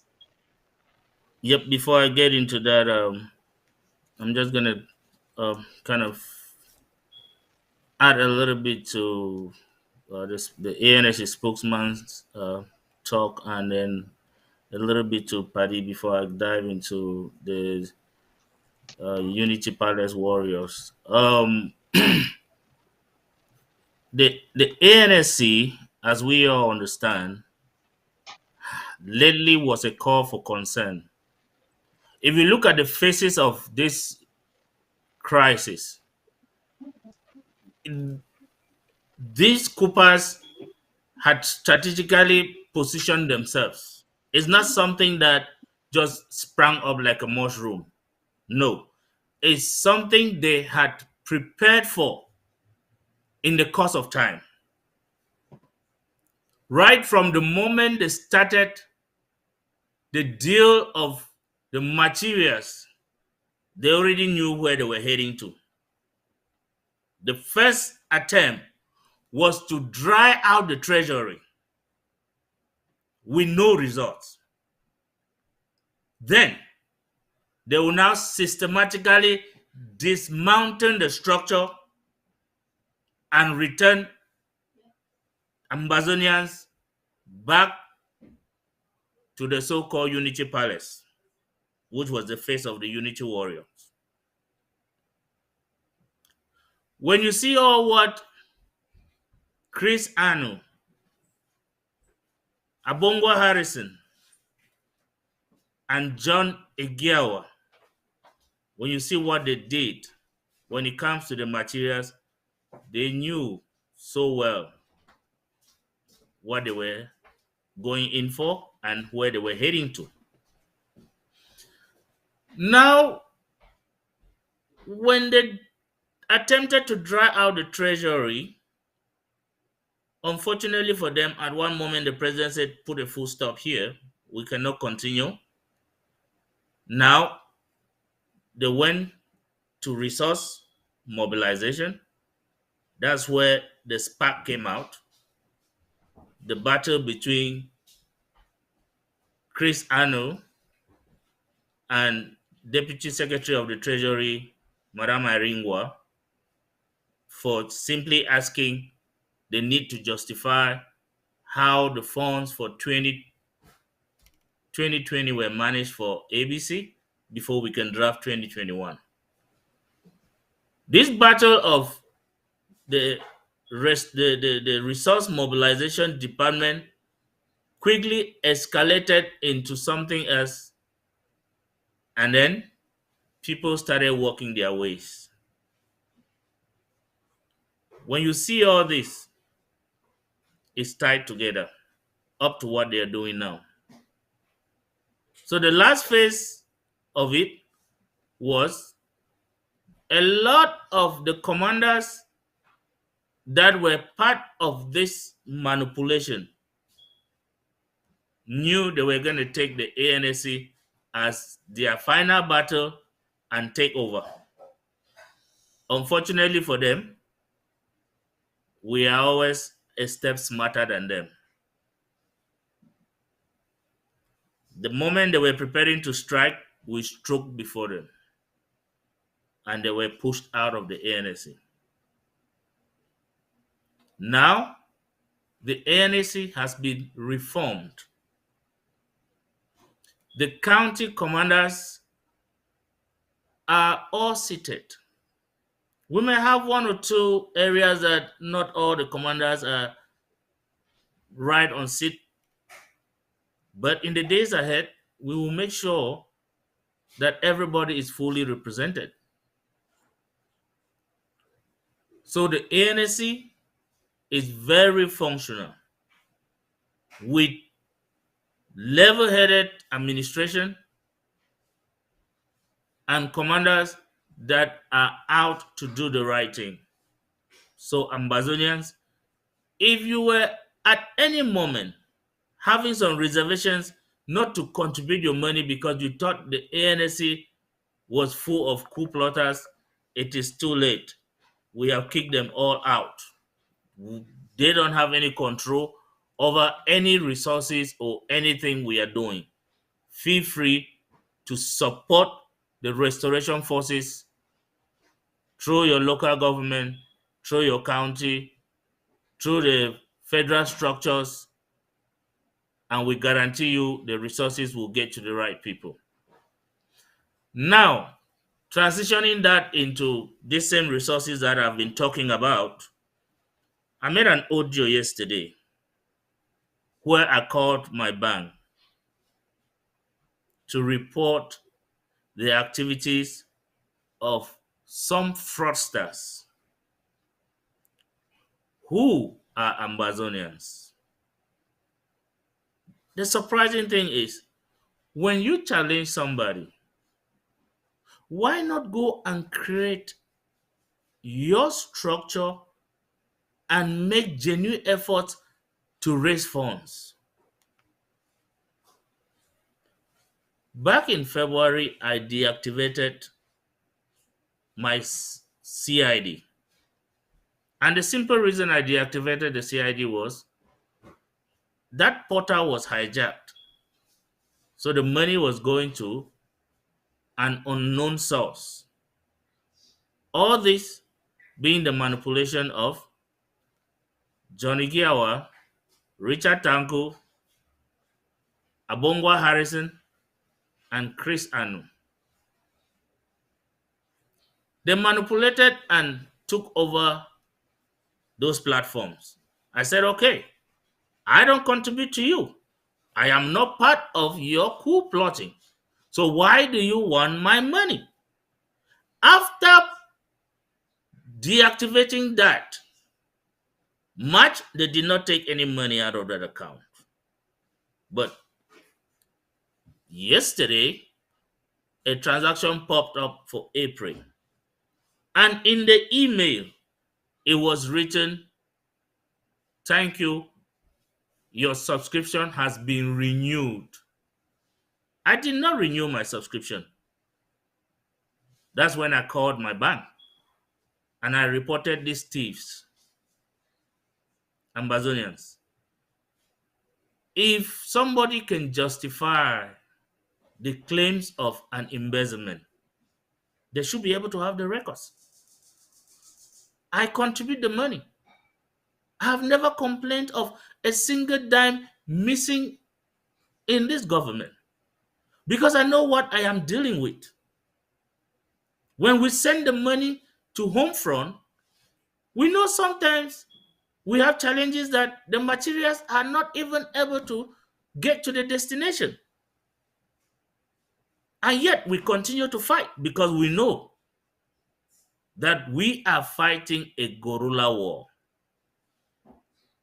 For people to claim embezzlement, misappropriation, and turn around, they are now outright thieves, getting into people's accounts by force to take money. Just know that they will go to prison. It's just a matter of time. And we will not let it happen, because my bank is ready to make sure every dollar they are taking out of that account is refunded. Yes, and the money will go to the right channel. Let them go to hell. Now, the last part of this dysfunctional so-called unity warriors. It is so a shame that some individuals who had once claimed that they were standing with this interim government are now out there trying to unite with the ADF and so whatever to function as some unity warriors. We all remember how sad we were about 2 weeks ago when we saw our brief field marshal lying on the ground. Not because the enemies were able to defeat him in battle, but because the same people he thought we were fighting the same cause were the authors of his dismay. We want to send this warning very loud and clear. We have nothing in common with the so-called unity warriors.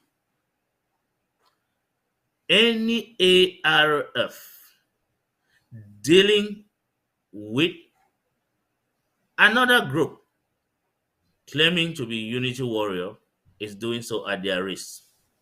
We will not tolerate it. We are very, very clear about that. We will work with those that are taking their instructions directly from this interim government. So you might be putting on the cap of the ARFs, but once you stretch your hand across the red line, we are done.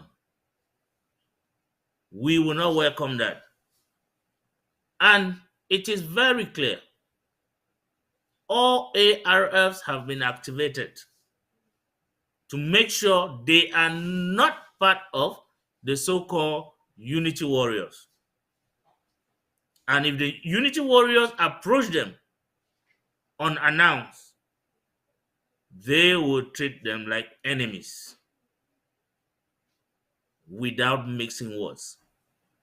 So we are calling on all restoration forces. Watch out. You have your fellow ARFs that you can always work together, that you can always call for support or backup.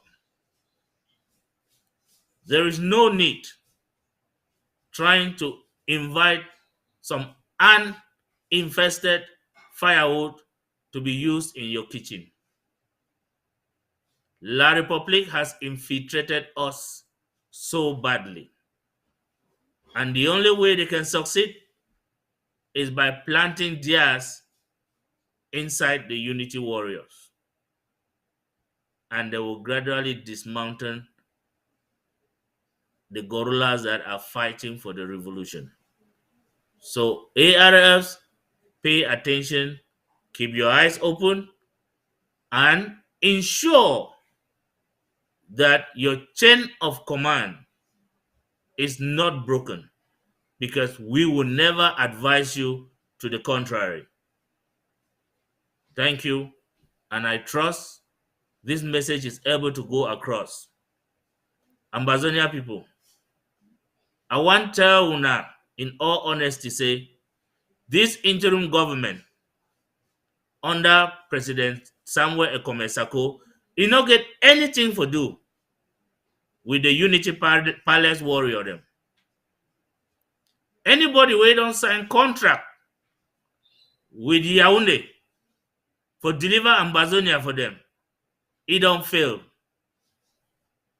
And when the same, we don't talk as anchor man Tapadi he talk. You don't need for go far for see the sign. Man where he be the preach. Well, if you talk say lockdown no go day, he go cry like buffalo. Today, now he say lockdown no go day. Why? Ask yourself. You want go Ngambe for go find out? No. The Ngambe it show himself.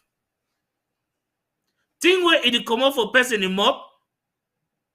Nothing where it there for his heart. Nothing say you want challenge na me. So because of Dr. Sako, you go destroy the revolution. Now the kind challenge that what would you do? Huh? Really?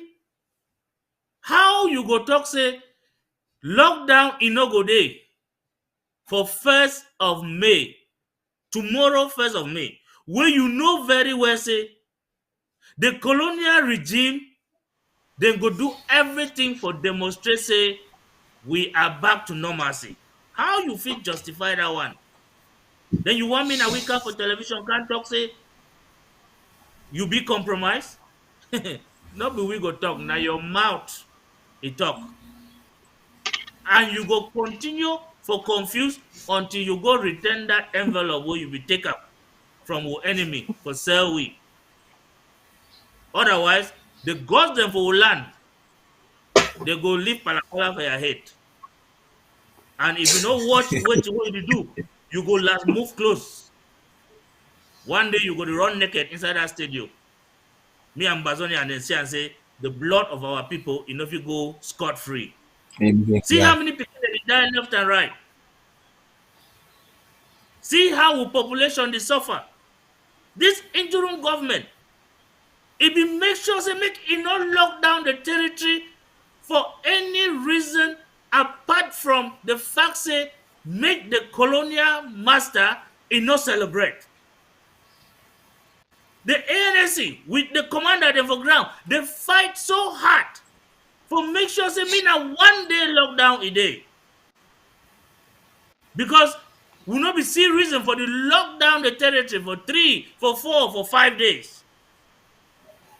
But the one single day where we ask them with people them, they show their civil disobedience to the regime where they oppress them.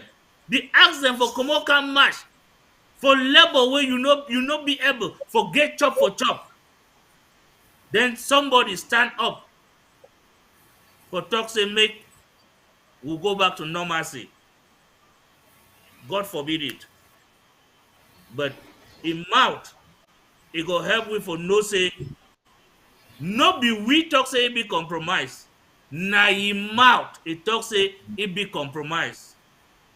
As we all know, Bible talk them. By their fruit, we shall know them. Make them go ahead. Who's the splinter government where they form up? What did they don't do on the ground? Work up by ARFs and left and right.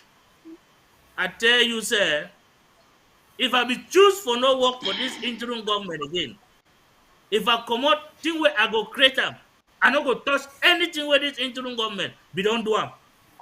That is what you do if you be truly think say there was a cause for una for go create that nonsense. Not before the work of deceive this gorilla them where they focus. I like the way where the gorilla they respond for these stupid people them. Because all them don't fail. Ambazonians stay home tomorrow. Any man way he want try. Make you see him. We not the waste now time for here. For people the way they know me, they go know say I like for talk small, do plenty. Because action for me, it be better than the words them. But because of my position, sometimes when I not talk, some people they feel saying that something they will would hide them. So now why that I go still send my voice out? For say that nonsense. Whether coup plotters they send her out, they say lockdown no day. Even the international community know. So tomorrow na lockdown for Amazonia. And man way it want there, make it try. But then we'll hate for see our own people, then when would we punish them?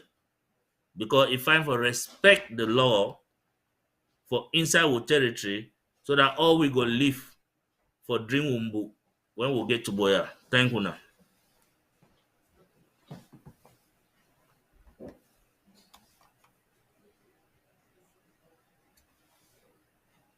We need a mixed word for that one. We need a mixed word for that party. Yeah. Yes. I mean, I want to just talk something for art for what we SOS do and what Chris do. I'll take just maximum 2 minutes. Okay. Yes. The recently, fellow Amazonians, Mr. Chris Arnold has, as we speak, first of all, he changed the WhatsApp groups of ABC into ABS. That's a man of zero integrity. You want to start afresh? Why do you hijack government property for a private business? Recently, he has gone into a PayPal account that belonged to ABC, and that account, the finance department of ABC allowed that account because you still had those who are donating into that account for ABC. He has gone there and changed the password. Why? Because Amazonians gave to him they gave to him the trust at the time to be a signatory into the account. So you see this broke guy who started, he doesn't have a vision. The way he handled the Department of Communication was evidence that he's void of, he's an empty-headed, loud speaker. Now when I talk, say, empty go make the loudest noise. No, me I talk and the elders talk, I just grow here. It don't go for account when it be on, for go take money for the funny television. So when he talk to me Amazonian, then sabi. Now just the way you look past the Chris Anu or now na column. You know, if you even take yourself to go for court, because if court go even go talk to me, pay somebody, and don't sure say it could be naturally waste investment. But the thing the way if you say take them, you'll get them. We'll go get them all back. So I just want to add for that one for that thing where SOS talk about the fraud for this coupon. And then this lockdown, or which way they call and say government, you could really be foolish man for come out celebrate tomorrow. So that means they call you Anglophone. If you know so you be Anglophone, come out tomorrow. But when you come out tomorrow, what you don't make yourself military target. Why? Because Cameroon go did it for shoot for proof say na in control. Amazonian Restoration Forces go there for shoot for defend una. So now what I want long sense, they say long sense no fine, just pay for us. Now order of it up. Thank you, Paul.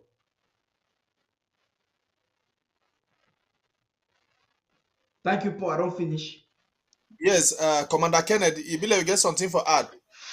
Yeah, I just want to chip in something. I think from what the SOS just said, whoever went out there and was trying to say that people should go out there and go about their normal activities, I think he is just trying. He's fooling the Amazonian people. Look, I think the president, he didn't make a mistake when he restructured, when he put up the structure of from the LGAs to right up to the federal government. Whatever he did, it was a smart move for him to have done that. And we are here today. Those that are trying to ask for people to stay back at home, they should understand that after the reconstitution of this house, those that are in that house, they control the ARFs that are on the ground. They control those ARFs because they are just saying that because he is just saying that because he has a microphone.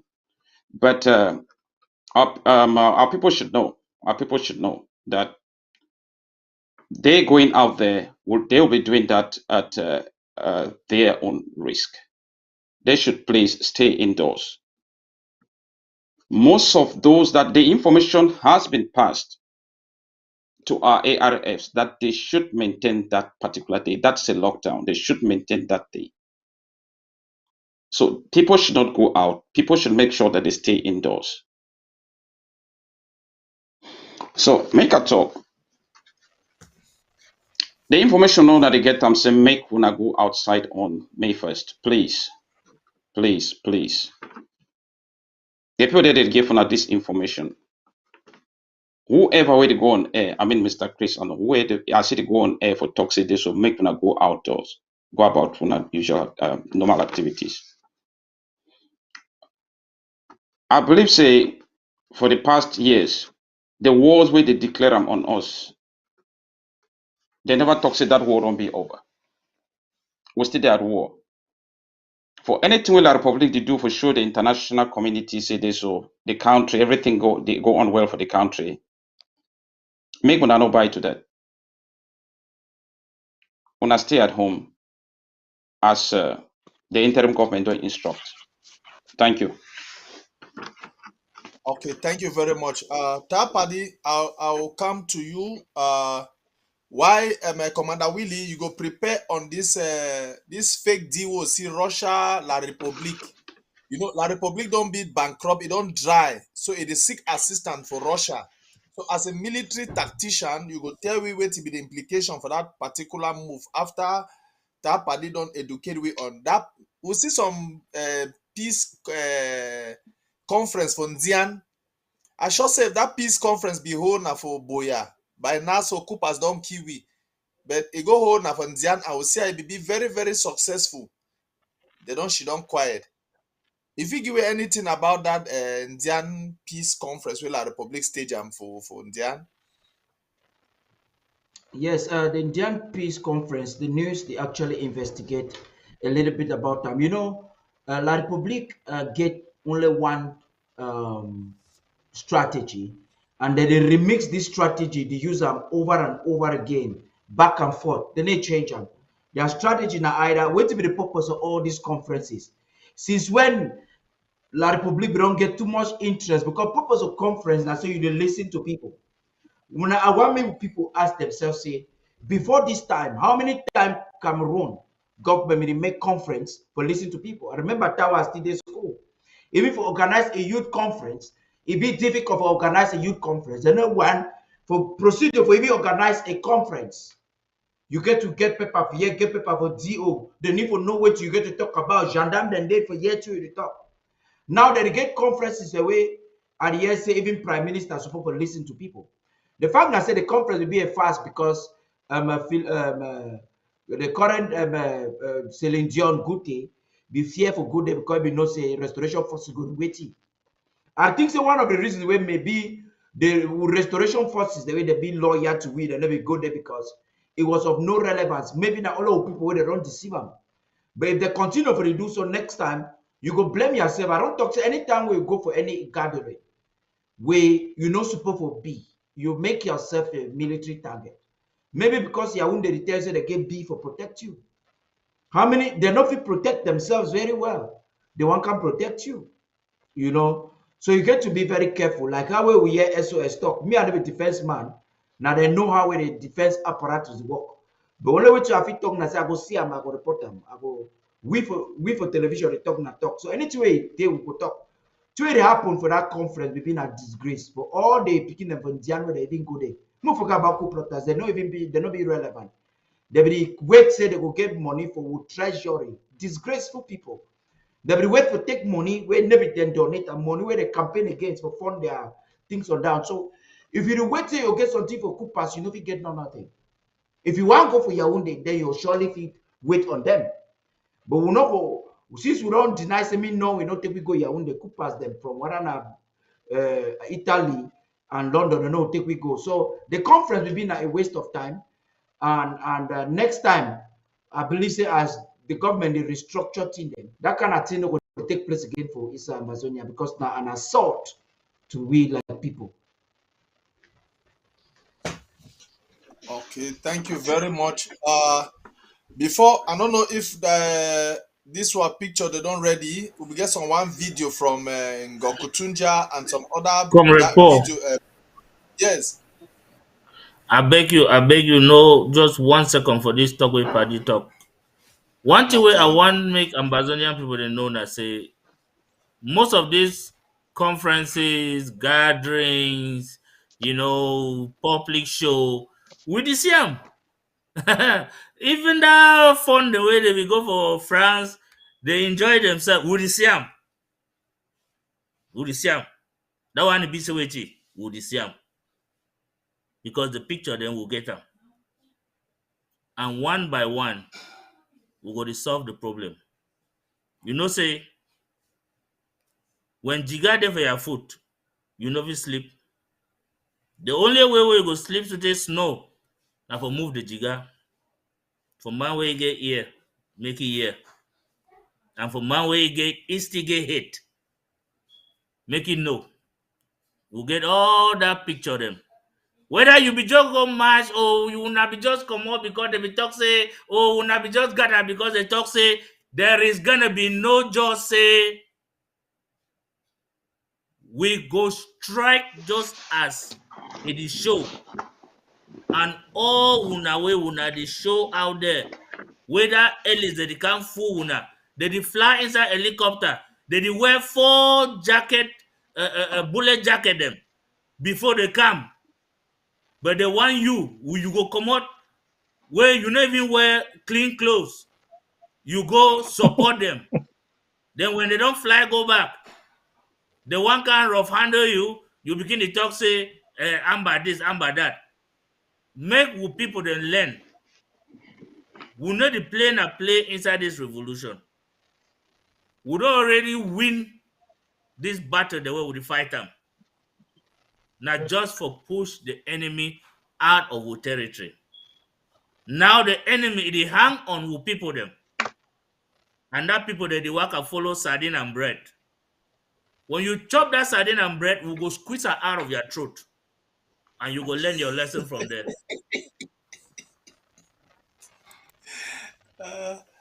Serious matter. I don't know.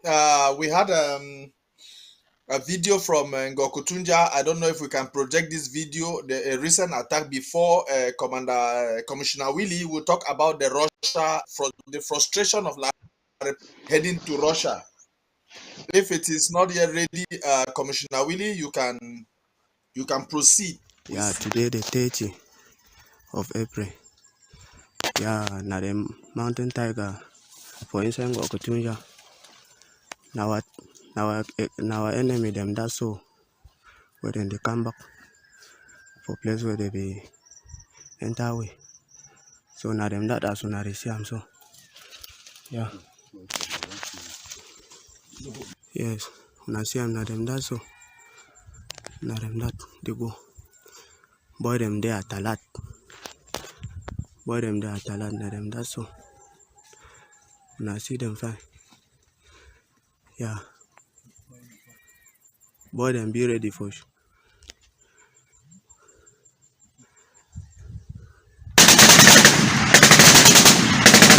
Shake not there. Shake not there. Yeah, boy them can do them. Shake not there. Yeah, now them dance for shake not there. Yeah, mountain tiger live. Mountain tiger live. For inside BBC LDA. Yeah, boy them will not do them. Ha ha ha ha. See someone them now them dance so. They don't fall for.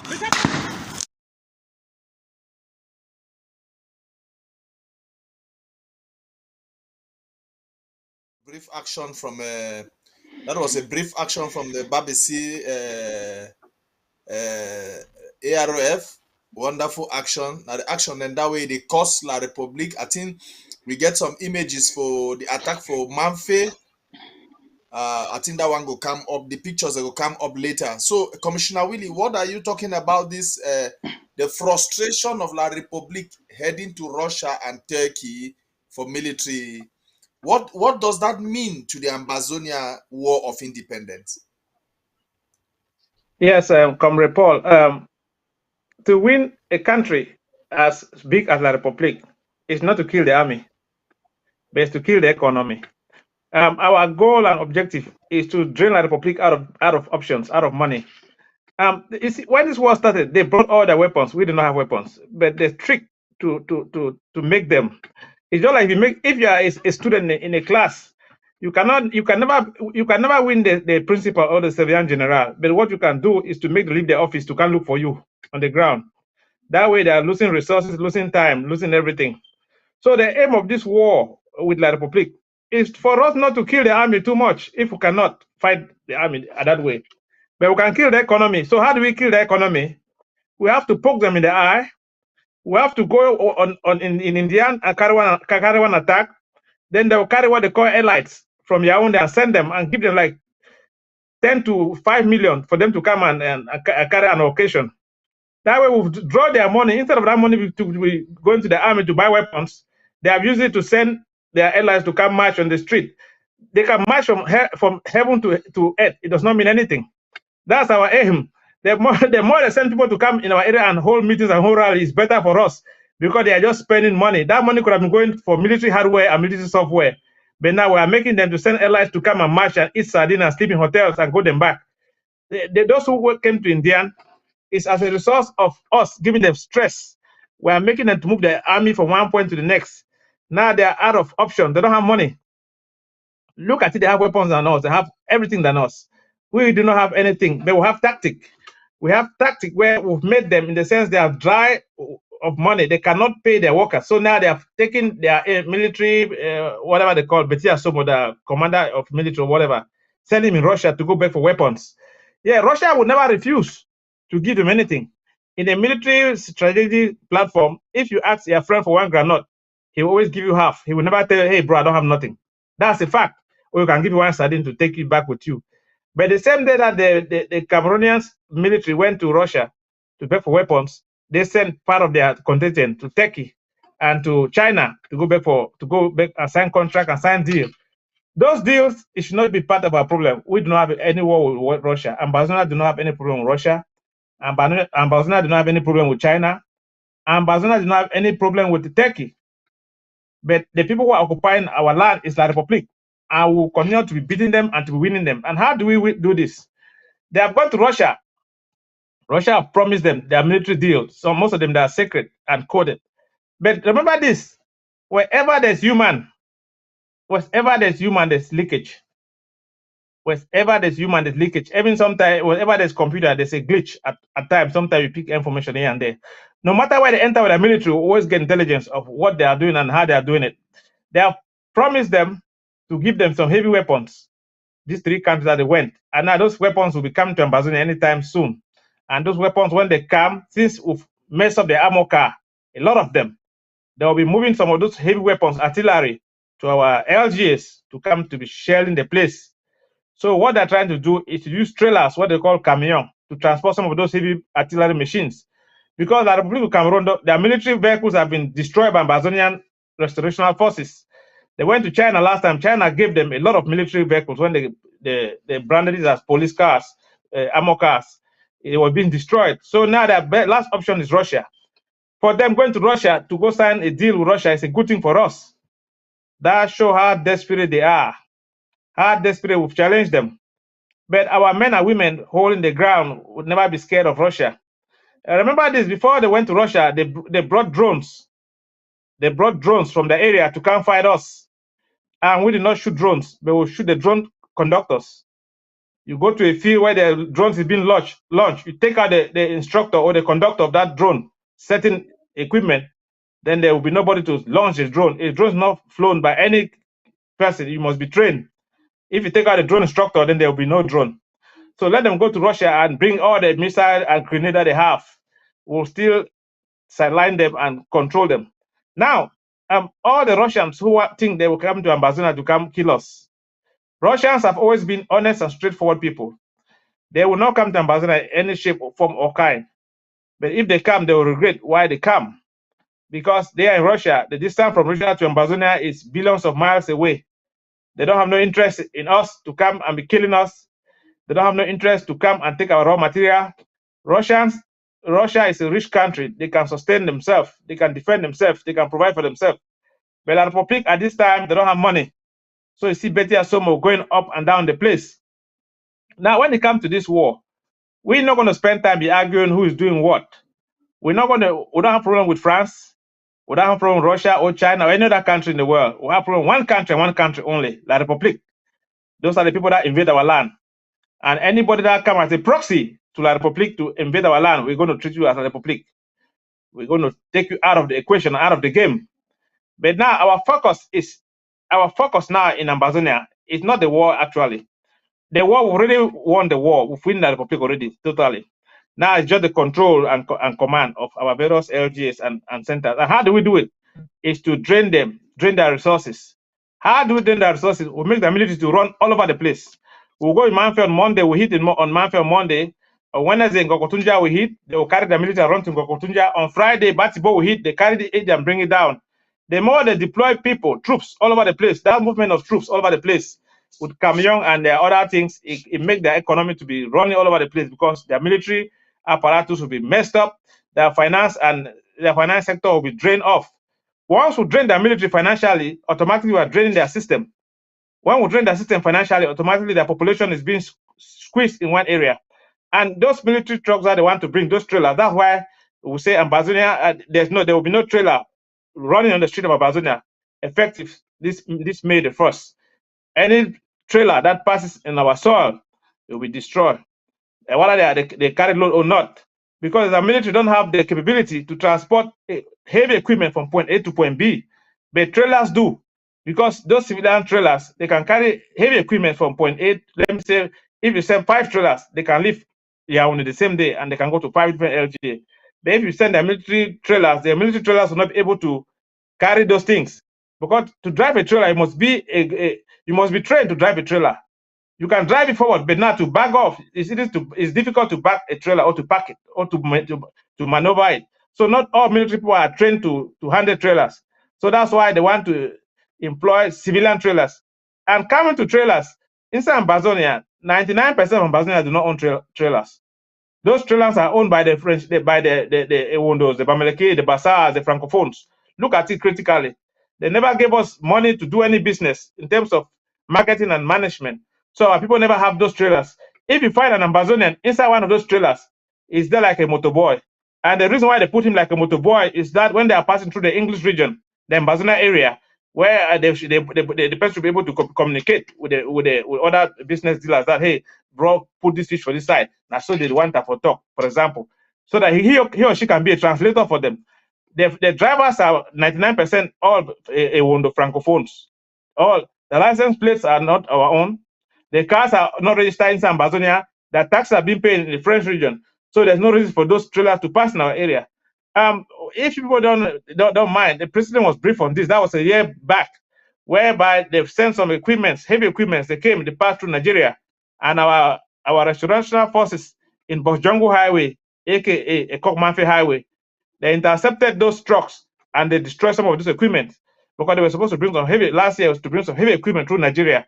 That's why in Nigeria, in the border over there, they blocked it one time. They said no civilian vehicle should pass because they were bringing those heavy equipment at night. So we have to intercept it at night. When we intercepted it, La Republique was dumbfounded because we caught them by surprise and they lost a lot of equipment, but they cannot broadcast it out. And if you're going to see in Manu, we do not have what we call field marshal in Manu. I've tried to discuss with other people in other regions. The reason is that in Manu, our field marshal is silenced. The reason is that we cannot point finger to anybody, so call it Manu County Commando. When we carry an attack, carry an operation, we say Manu County Commando. That way make it difficult for the enemy to go find out who is the person who carried this attack or who is the person who carried this.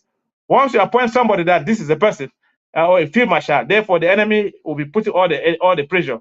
Like now that I've sent spies from Russia to be educating La Republique, Russia is in a tight spot at this moment. They're in a tight spot at this moment. But yeah, someone went over there to sign deal. Yes, Russia told them they will give them some small equipment to come to some few granates to come and carry out the operations.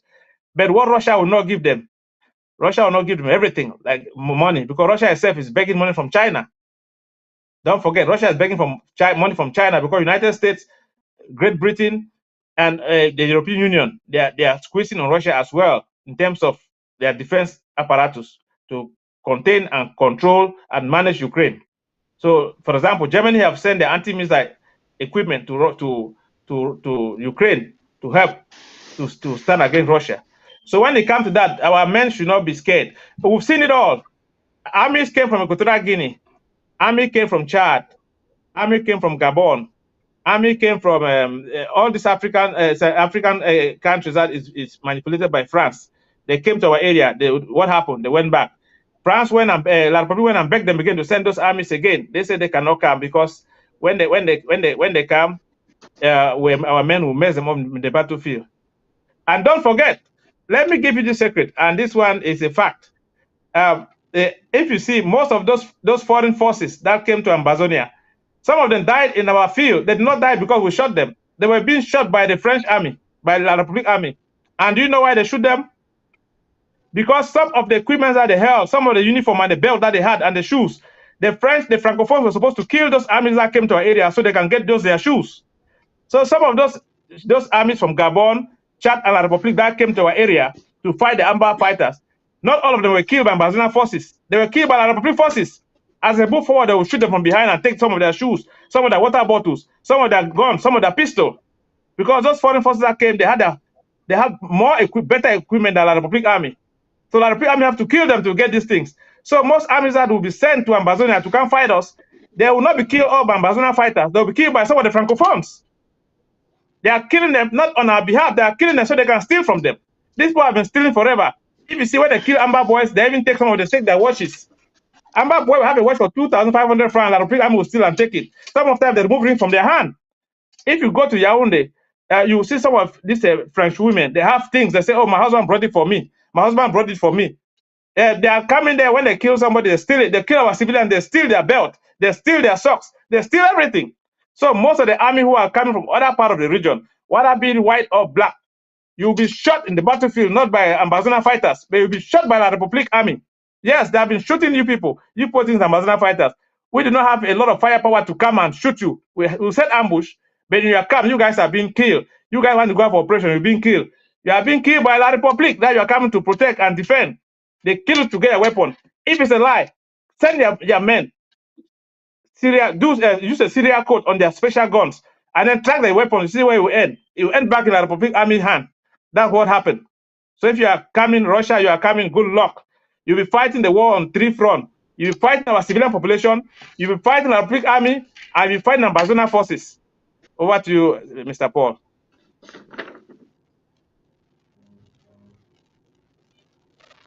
Over to you, sir. I cannot hear you. His microphone is off. Yeah, sorry. Can you hear me? Yeah, I'm okay. I think it's right now. I muted. Okay. Last time we had an audio battle took place in Momo. An audio battle until we heard that those thieves were called in for reinforcement.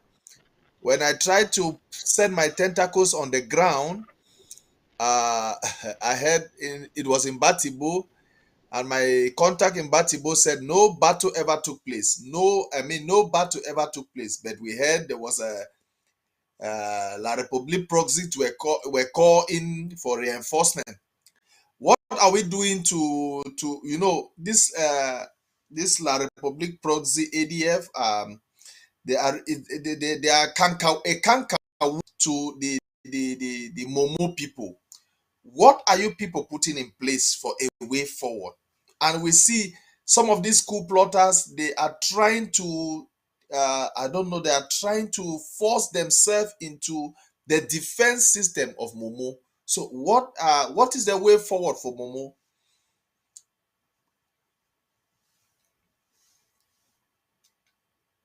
Question for me, sir. Yeah, Mr. Kenneth, did you get me?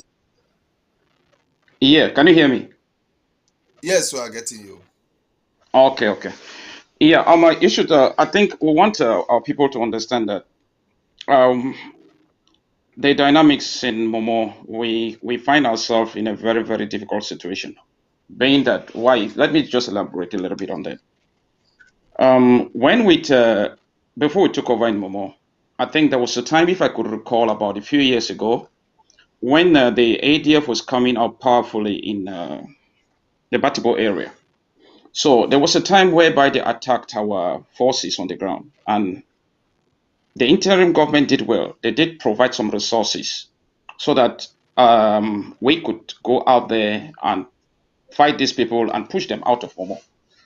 But those that were in charge in Momo then, I will say this: they took the resources, they took some of the G knots that were provided for those operations, and stayed on them. They didn't do anything.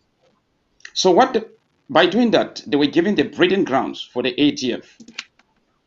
They were making it possible for the ADF to grow stronger in Momo. Because if I can recall perfectly, I think I was on a phone call at one time with some of them, whereby they were openly admitted that they had some of those materials. And what did they do with those materials? Up till date, we don't know.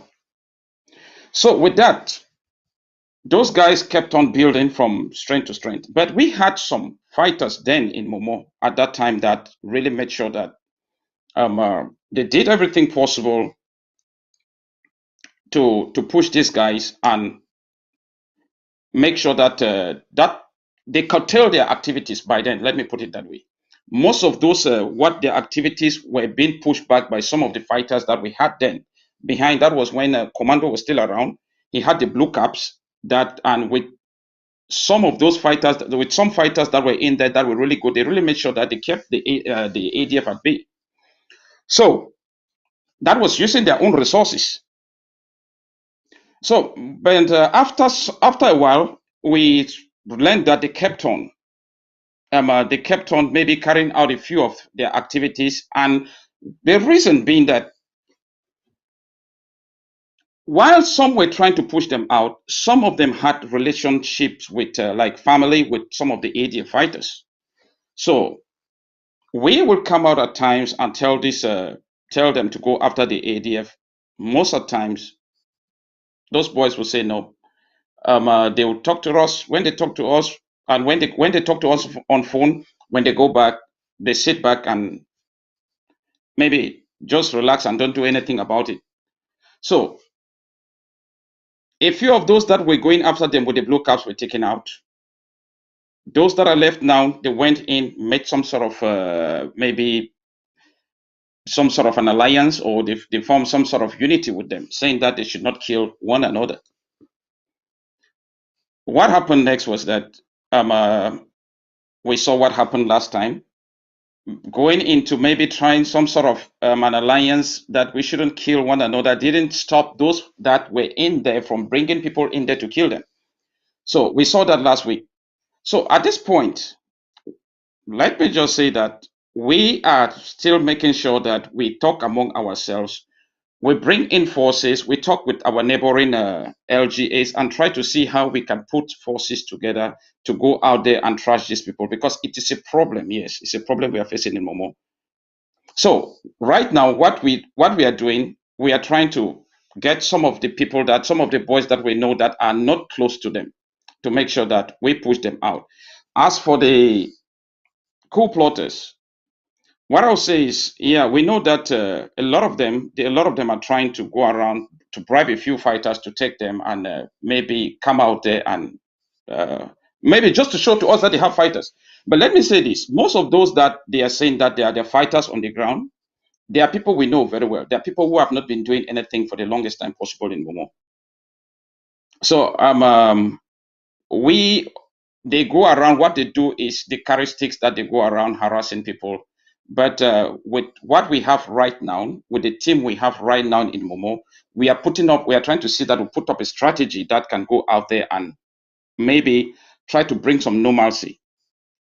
Try to make sure that if it's possible, we push these people. I mean, those of the coup plotters, if it's possible, we push them out. There are things which we'll be doing, which maybe because of the work we are trying to, what the discussions we are having in defense, I may not say it here because they may pick it from here and maybe go out there and inform their fighters on what to do, inform those boys on what to do. But as for the ADF, we will try to see to it that we work behind the scenes with some other LGAs and see to it that we bring in people that will push them out of Momo. Thank you. I think we'll be going to our last round of questioning. We will end with our pick, Commissioner Willie. From Commissioner Willie, we go to Commander Kenneth. Commander Kenneth, we go to Tapadi, then we conclude with the SOS. So, Commissioner Willie, any word of advice, way forward for us in the revolution, both in the diaspora and Ground Zero? Yes, mommy them, papa them, me I want the grave now for home front. Well, we're not in our ground zero, Mr. Paul. We're Sorry, on a home front. sorry, Yes, mommy them, mommy them, papa them for home front. Now, na picking Willie on a commissioner for home front. One can't tell when I say we did for war. At one time when I for everything we don't help us make we do. Mommy them and papa them, yeah, I get two things for talk for this matter they don't give me for this TV program. We'll say we did for war. And we'll say this so maybe we'll get the lockdown. Lockdown, not for lockdown. When anybody lock down a house, that means you don't get intruder, you don't get stranger where the cap can cause harm. What you do for your house, see sneak the cap, you go lock their door. So that means no can bite you or bite picking them. And I think that way President Samuel Sako, where President Dr. Sako say it is so sneak the camp for house, sneak the for house, make we lock your door, make it no camp. When our republic. Now they will say make we lock down. Make we lock down. Mommy, them if you no lock down, then they kill you or they kill your picking. That means you don't accept and say yes, you don't put your door, maybe they can't kill you. If you no lock down, if you know respect me for lockdown, that means you don't just say this so maybe they can carry more your picking and go keep them for jail. If you no lock down, that means you don't just say this so make that one for jail, maybe they remain for jail, maybe they no come back for house again. If you no lock down, they make you no cry when they come burn your house. You don't agree, say the one for refugee come, maybe they remain for day. Or the lockdown, so not for punishment for home front. We don't say enemy they come like wolf, like wild dog, like tiger for come tear you, for come burn you. If you no lock down, that means say you don't leave an enemy who can't they drink him or the dance, the glad. Why man would say for your country say and I put they would have said for war. How not live mother for they can the dance now? How not live them? For me, I want given the last comment. If you go green, somebody can't fool you. You catch your own picking, you get for army. That means you don't burn picking, you get for dog. Make a chopper. If you go green, may anybody he go come, he can't catch other he can't catch from place where they keep you. You get for army. Most of them for community, they never born on a house and so because picking don't carry gun for protect una. They never born rape you if you be girl. Now because say that boy for your corner get gun, now that never come for carry rape you. They never born your house, more go for bush. Now because say that boy or that girl will hold gun. Now you hold I mean no come born on a house. We will live una and this ball for una house. If you leave them, so make the burn in the houses and make the kill una, then no lockdown. So we go bless una. We go the kind of tell una say ABC TV where Mr. Paddy the manager now the only TV station now go hear news. When I hear news for anybody na la news. The real news will come from Mr. Paddy for ABC for President Samuel Sako. May God una all may bless. Over to Thank Mr. you Paul. very much, Commander Kenneth. Way forward from ANSC to the Ambazonia people. Any message? Hey, before I talk about the way forward, please, there's something I want to find out. I don't know if my SOS did talk about the situation that we had in Do. No, I think we talked about only the Oko situation. Okay. Because we have a Fulani. There's a Dio. The Dio of Ndo is a Fulani man by Ibrahim Saibu Adamo. That man, that particular individual has been going around arming some of the Mbororos that are in that area. And what he's doing is he's allowing these people are going after our own civilians. They are attacking them. They are killing them. They are burning down their houses. So the situation there is the situation is grave. So we want to let our people that are out there understand that they should put themselves together with our ARFs and make sure that they fight back. we will help them to fight back. Now, last time, I think they went out to Ntanturu and Mbongo. What they did there was they burnt down houses. They killed some of our people. And even when these same people, they cry for help, this man stays out. He doesn't go in to do anything. So we are trying to let our people know that they shouldn't trust that particular individual. He is not there for them. We will do everything to stand with them. We'll do everything possible to help the ARFs help repel this particular Mbloro people from that area. And there's another point that there's some other thing I would like to talk about. Before we had we had mad people in Bamenda within some of the neighborhoods and so on. And there was a time some of these people were picked up and we discovered that there were bees from the neighboring La Republic. Our ARFs did pick up some of them because there was a time I saw a video. They did report to us and we saw proof of that. So now there's some other thing happening now in town. In town, we find big beggars in town putting on dark glasses and so on. There are some of them going around carrying Bibles, preaching around town. There are so many of them around these days. And we are telling our people and our ARF to stay away from them.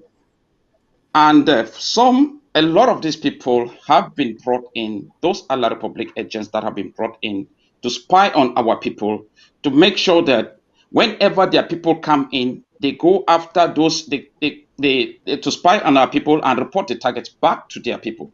So we are by this telling our people that, and our ARFs, that the people they are seeing around town, going around as beggars, some of them carrying Bibles, please, especially those carrying those Bibles, this is a time of war.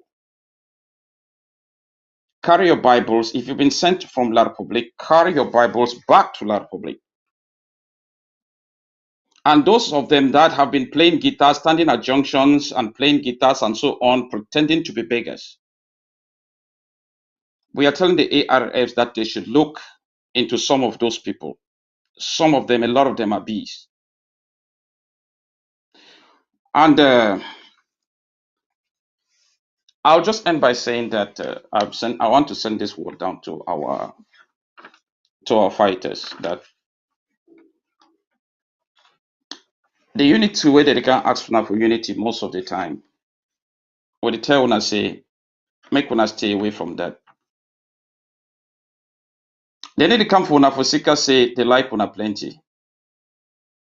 If they want fight with una, they for deal with una. If they want get the same idea, if they get the same direction, they for deal with una. But the fact is some people did the another side, then they come for una say make una form unity. Una they unite na for do it. If they get the thing where they really want to, if they get their own, if their agenda be been and say, oh, we they go for boya, they for still there for the other side to fight, for make sure say me they go to boya.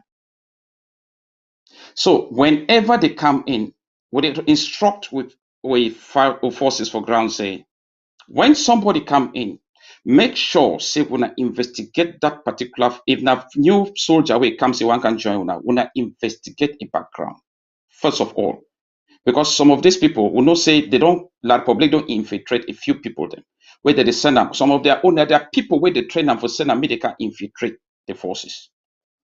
So when I make sure, say anybody where they come in, when I check a background very well. And for the unity, whatever unity, palace warriors and so on, when they approach una understand, say, they need to come for una for seeker say they really want constant fight with una. They come now just for one thing, for make sure say make them bring una for down. The cases where they don't be reported so far, where the cases who get them so far where they don't make that unity, we need to see anything good out of it. If they approach una make sure say una turn down that approach. Una listen to una commanders from una LGAs. Whether they under this interim government. I think if una do that, una go live for see another day. But if we keep on the disobey instruction, if not disobey the instructions, well, we're not gonna get much for talk concerning that. But we believe say wise, a word to the wise is enough. So I think Paul, I go hit for the so make party go on. Thank you. Commander Kenneth, we turn to Tapadi before the SOS will conclude. Thank you very much, Paul. I hope to not hear my sound very clearly. Yeah, very clearly. Yeah, once again, I want to thank every Amazonian for logging into this program. Club members that are watching this program, immediately it ends, you can join in the SOS, and board members and ABC Amber team is waiting for you to join for the brief club briefing with you. The Zoom link is being shared in the club forum. Now, just to talk on the reason why we must lock down, and why, like you're hearing from the SOS of self-defense today, for us to lock down, the need for a lockdown can never ever be overemphasized. It can never ever be overemphasized. What is there to? Why must we not lock down? When you find the quarters that are trying to tell you you should not lock down, it's because they are working on a public paycheck. And some ignorance that are in their midst are doing so because of some strength. But your action is your statement. And the statement that Amazonia makes at this critical time is vital. Whatever action, if we go out on 20th May, we are making a statement to the international community, and we are saying that we are comfortable with the status quo. We are comfortable with the special status that Cameroon has imposed or is imposing on us. That is what you're saying. If you go out tomorrow, you're saying that, well, Mr. Biya has been successful in his economy, in the occupation of our land, that you love what is happening with Enam and everything, and then you have a job. But in as much as we know, the unemployment rate is very high. Many are out. Many of the 40 bike riders that were illegally arrested and now suffering detention are graduates that couldn't even find a job. A majority of Amazonians, out of 8 million Amazonians, about 70% of 8 million Amazonians in the home front are farmers. And what kind of farming are they doing? They are doing what I want to call, they are doing a shifting agriculture without either from the credit union. Now the situation is getting fierce. Business is not moving. They colonized us and made us to think that you can only do business in Douala. At a time when our people thought they could integrate and make use of the Enugu Highway. The road that's leading from Bamenda to Ekok is officially called the Enugu Highway. Just to tell you, we are different people. That road was not constructed by the Cameroon government. That is a road that was in program pre-colonial times, when Saudi Cameroon was already a nation. But Cameroon will not do that business link.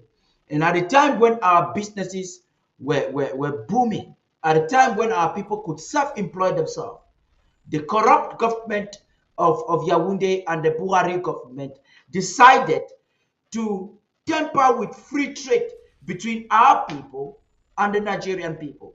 Because we cut off from Bafoussam, we cut off from Douala. That's even before 2016. When that road was established, a lot of youngsters in Cameroon could now produce goods and sell in for a better rate in the Nigerian market. Nigeria is a big market, you must recognize that. And Cameroon does not want a free business in that place. So what is there for laborers to celebrate tomorrow? Nothing. Nothing. Even in the Cameroon structure, the government structure, as I speak to you right now, the house slave that is there, John Gute, who is also, he is seeking and hoping that one day we have independence, because he's a slave. He knows that he's a slave. He is number 4, if not the 5th in the chain of command. Cameroon does not want to consider us as equals. They have denied this for close to 60 years. Even in their employment, they do not give us the positions that we deserve. When you come abroad, you look at Southern Cameroonians and Amazonians, they're occupying huge portfolios in wherever country they find themselves. But in the Cameroons, we were made to understand that a director of a company would have to be a Bulu or a Douala or a Zakawa, a Fulani. So what is there to hope for? We had a bank, the Cameroon Bank. There was a Southern Cameroon Bank that was called the Cameroon Bank. It was destroyed. We had a marketing bank. It was destroyed. Dangote, the Dawara you're calling today, who is the richest man in French Africa and Amazonian, is an enabler. He has to join the colonial government ruling party to have his business function. You ask yourself, if you look at the resources Amazonia has, look at what difference does it make with what Nigerians are having. Go into the richest black people in the world. How many Amazonians how many Nigerians do you find? Why should Amazonians not be the richest people? What is lacking in the talents? When it comes to technology, what Amazonia is doing, what is lacking? Amazonia lacks nothing. They can effectively achieve what they have to achieve. But the colonial government in oppression wants to suppress us from doing anything. It will be a disgrace after being so informed. History will not forgive you. If you think that you're doing this for the interim government, is a mistake. You're doing this as an integrity for yourself as an individual. You're saying, you're making a clear statement that your kids tomorrow will wake up and they will look at it and they will say, yes, this is the man that had to speak. You spoke rightly. You stayed home. You made a statement. Your speech was clear. Stay home. My mommy, my papa, my brother, my sister, them were there for home front. No need for come up for aside. The disgrace done too much. We need for stay home so that we can quicken, we can make that process to Swiss where we don't force say Cameroon or Kashi don't talk with the president. So that maybe we get our own country, make our own decision, build our own industries, make use of our fall. We get a waterfall where we give electricity for the entire West and Central Africa. So that we exploit we CDC, employ our own people, make them industrialize. The work for CDC pass with where Russia and Denmark get, but they get money pass with how? How will we be the highest exporter for banana and plantain for the world, and then with people not get even 100,000 for their account? How?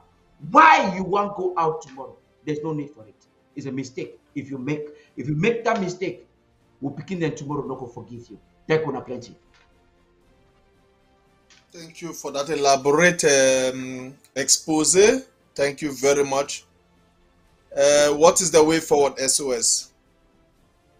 As we run up, what is the way forward from the Department of Self-Defense?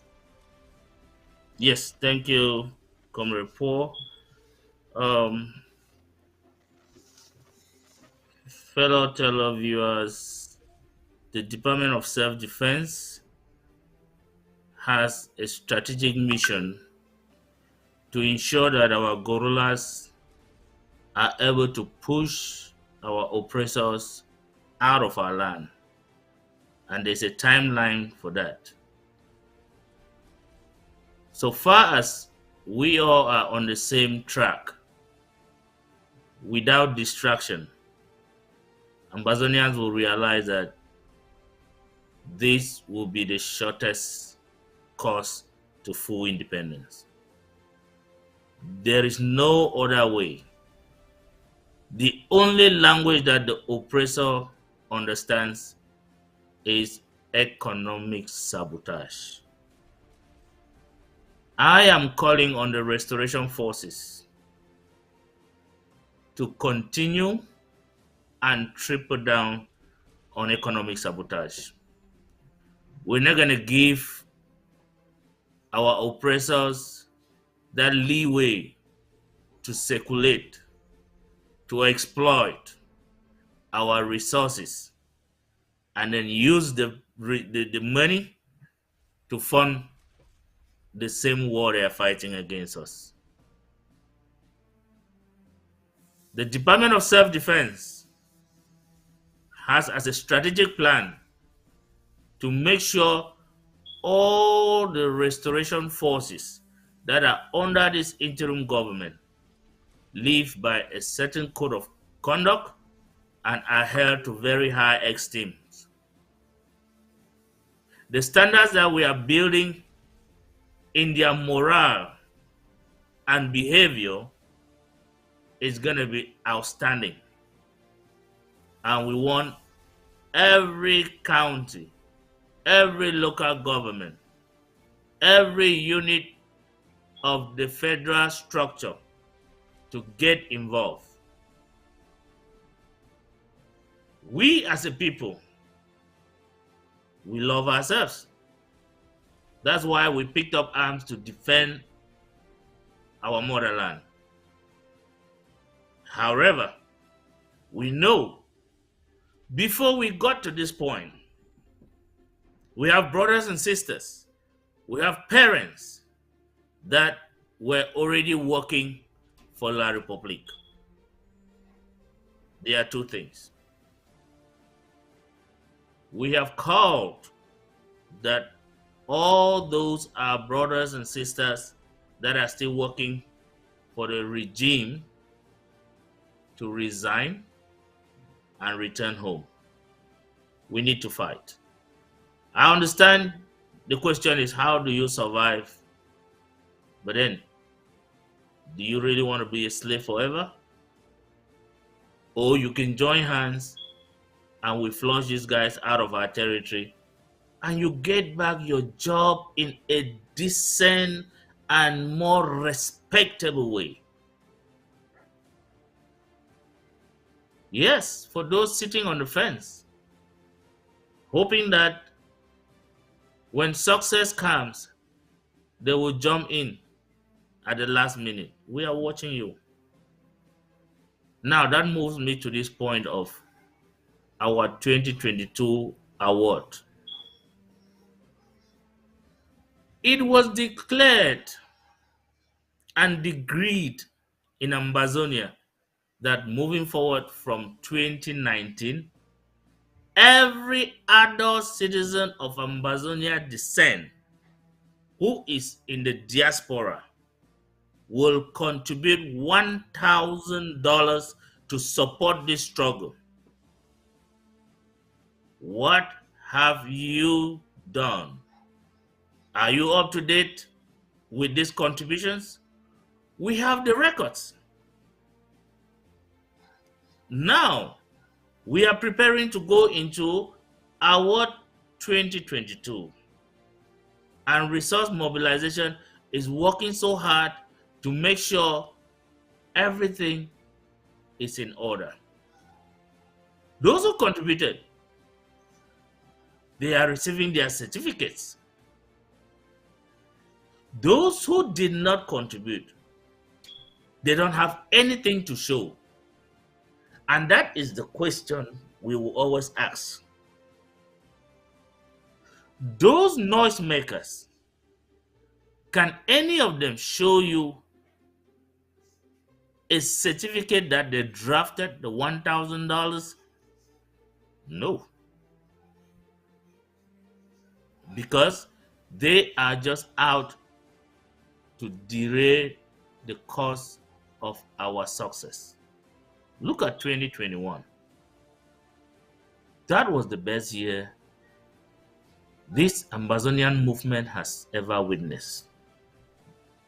But at the same time, some individuals that I don't even know how to categorize them, took advantage to say that was the worst year because they were going by the enemy's playbook. But we all know we succeeded and we are moving forward. So I'm calling on all Ambazonians, those in the diaspora, your draft is $1,000. And one thing I want you to understand is, if you have to carry out any activities in our territory, you will need to show that certificate or at least release your code number. If there is no certificate, no code number, then that's going to be your cup of tea. For those who claim, oh, they are for Unity Warriors, thank God, wherever you go to carry out your activities, make sure only the Unity Warriors are there. Because if the ARFs are there that have nothing to do with the Unity Warriors, you will still need to show every proof that you are contributing. And to you, the restoration forces that have been working with the interim government but are being manipulated to always come out and claim that the interim government did not give you any resources. We just want you to understand this. We will continue to fund the restoration forces that are willing to accept us publicly that they are receiving our support. Because when you stay mute when we're asking those questions, you make all these small groups that have been collecting money from Ambazonians for over 30 years claim that we should present accountability when they have never even audited themselves for once. During the last town hall presentation, the president, Dr. Samuel Ekomesako, made it very clear. The audit department has been put back in place, and every county will be audited before they go into the Award 22. Please, we are calling on all the restoration forces to stay focused. The resources we are gathering out here are meant to support you to do your job.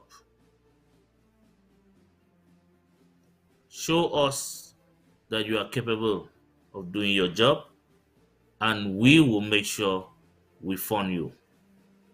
Stay away from these distractors. They will come in any form. They will call you. For those that started off and said they were going to give you money by the end of the month, I believe today is the last day of the month. If you have not received the money by now, don't be surprised. They were planning because they thought they had our money. You don't plan based on somebody's pocket. Plan based on what is in your pocket. We want to thank Paul, that's the Department of Self-Defense, is really thanking our moderator, Paul Nilon. We want to thank Paddy, the director of ABC, and the entire ABC staff for this wonderful opportunity you've given us again to come back on the air and make sure we brief our people.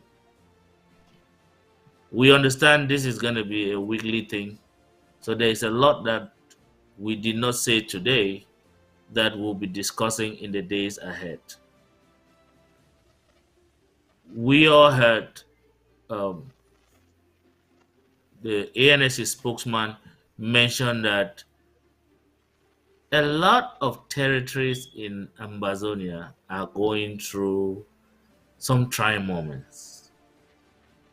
You know, either these Mbororos are doing everything to join the La Republic regime and fight us, or our elites, our funds, our chiefs, you know, are doing everything to sabotage us. But the question we keep asking is, do you really think you are on the winning side? Because we can assure you, we are in control of our territory. Just a matter of time. But those who think they can betray us should know very well that Judgment Day is around the corner. and you will face the full force of the gorilla when it gets to that time.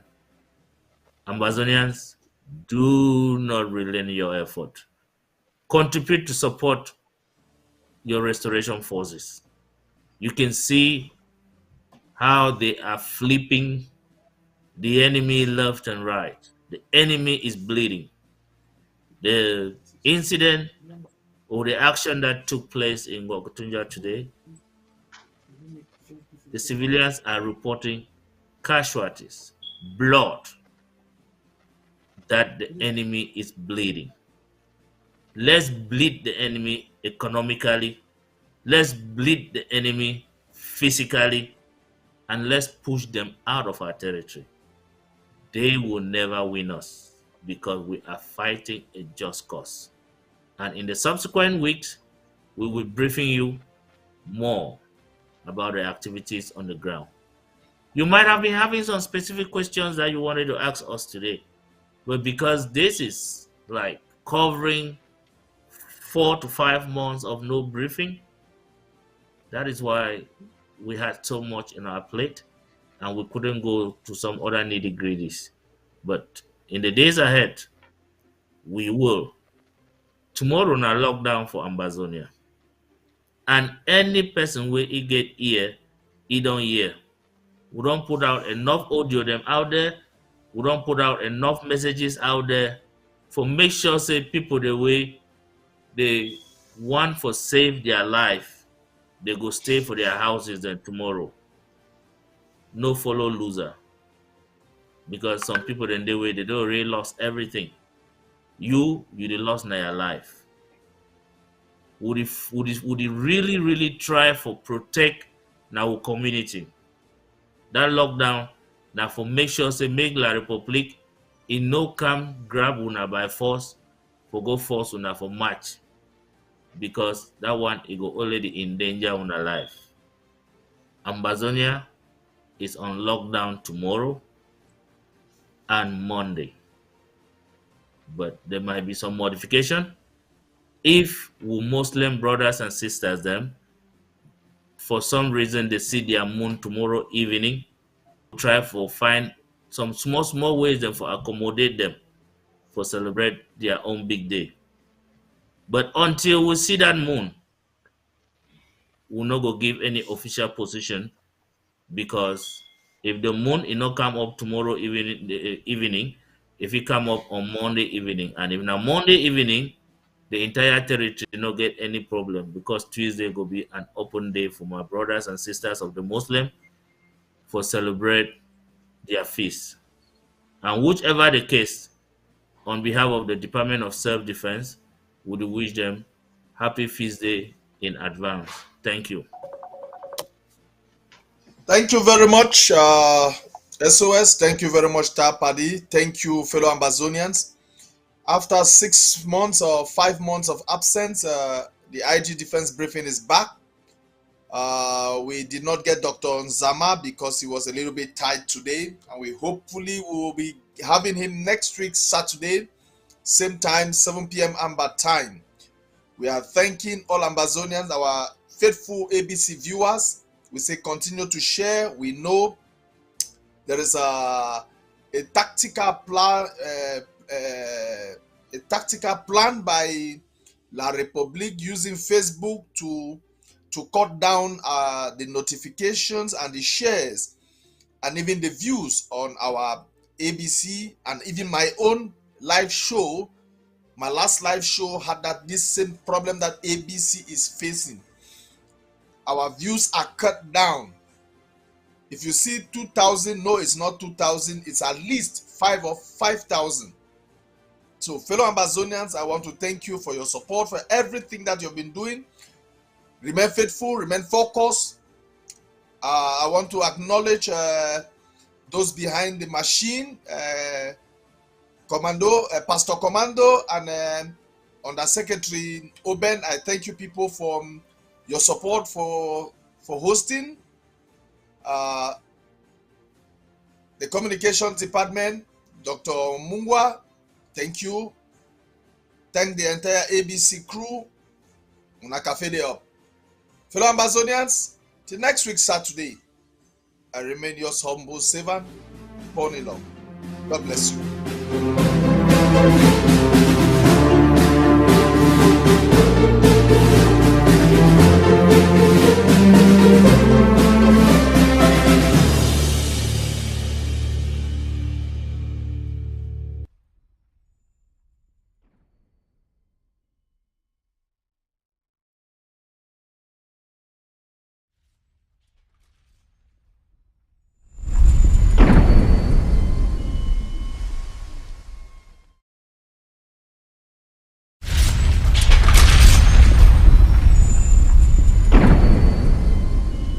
Marine Corps' 13-week basic training program, which tests them physically and psychologically. No one feels sorry for you!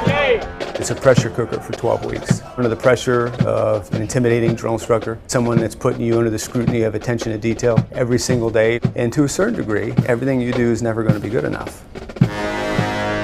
Everything at boot camp sucks. It's gonna hurt, it's gonna be painful, but it's only gonna hurt more if you look at it that way. Around!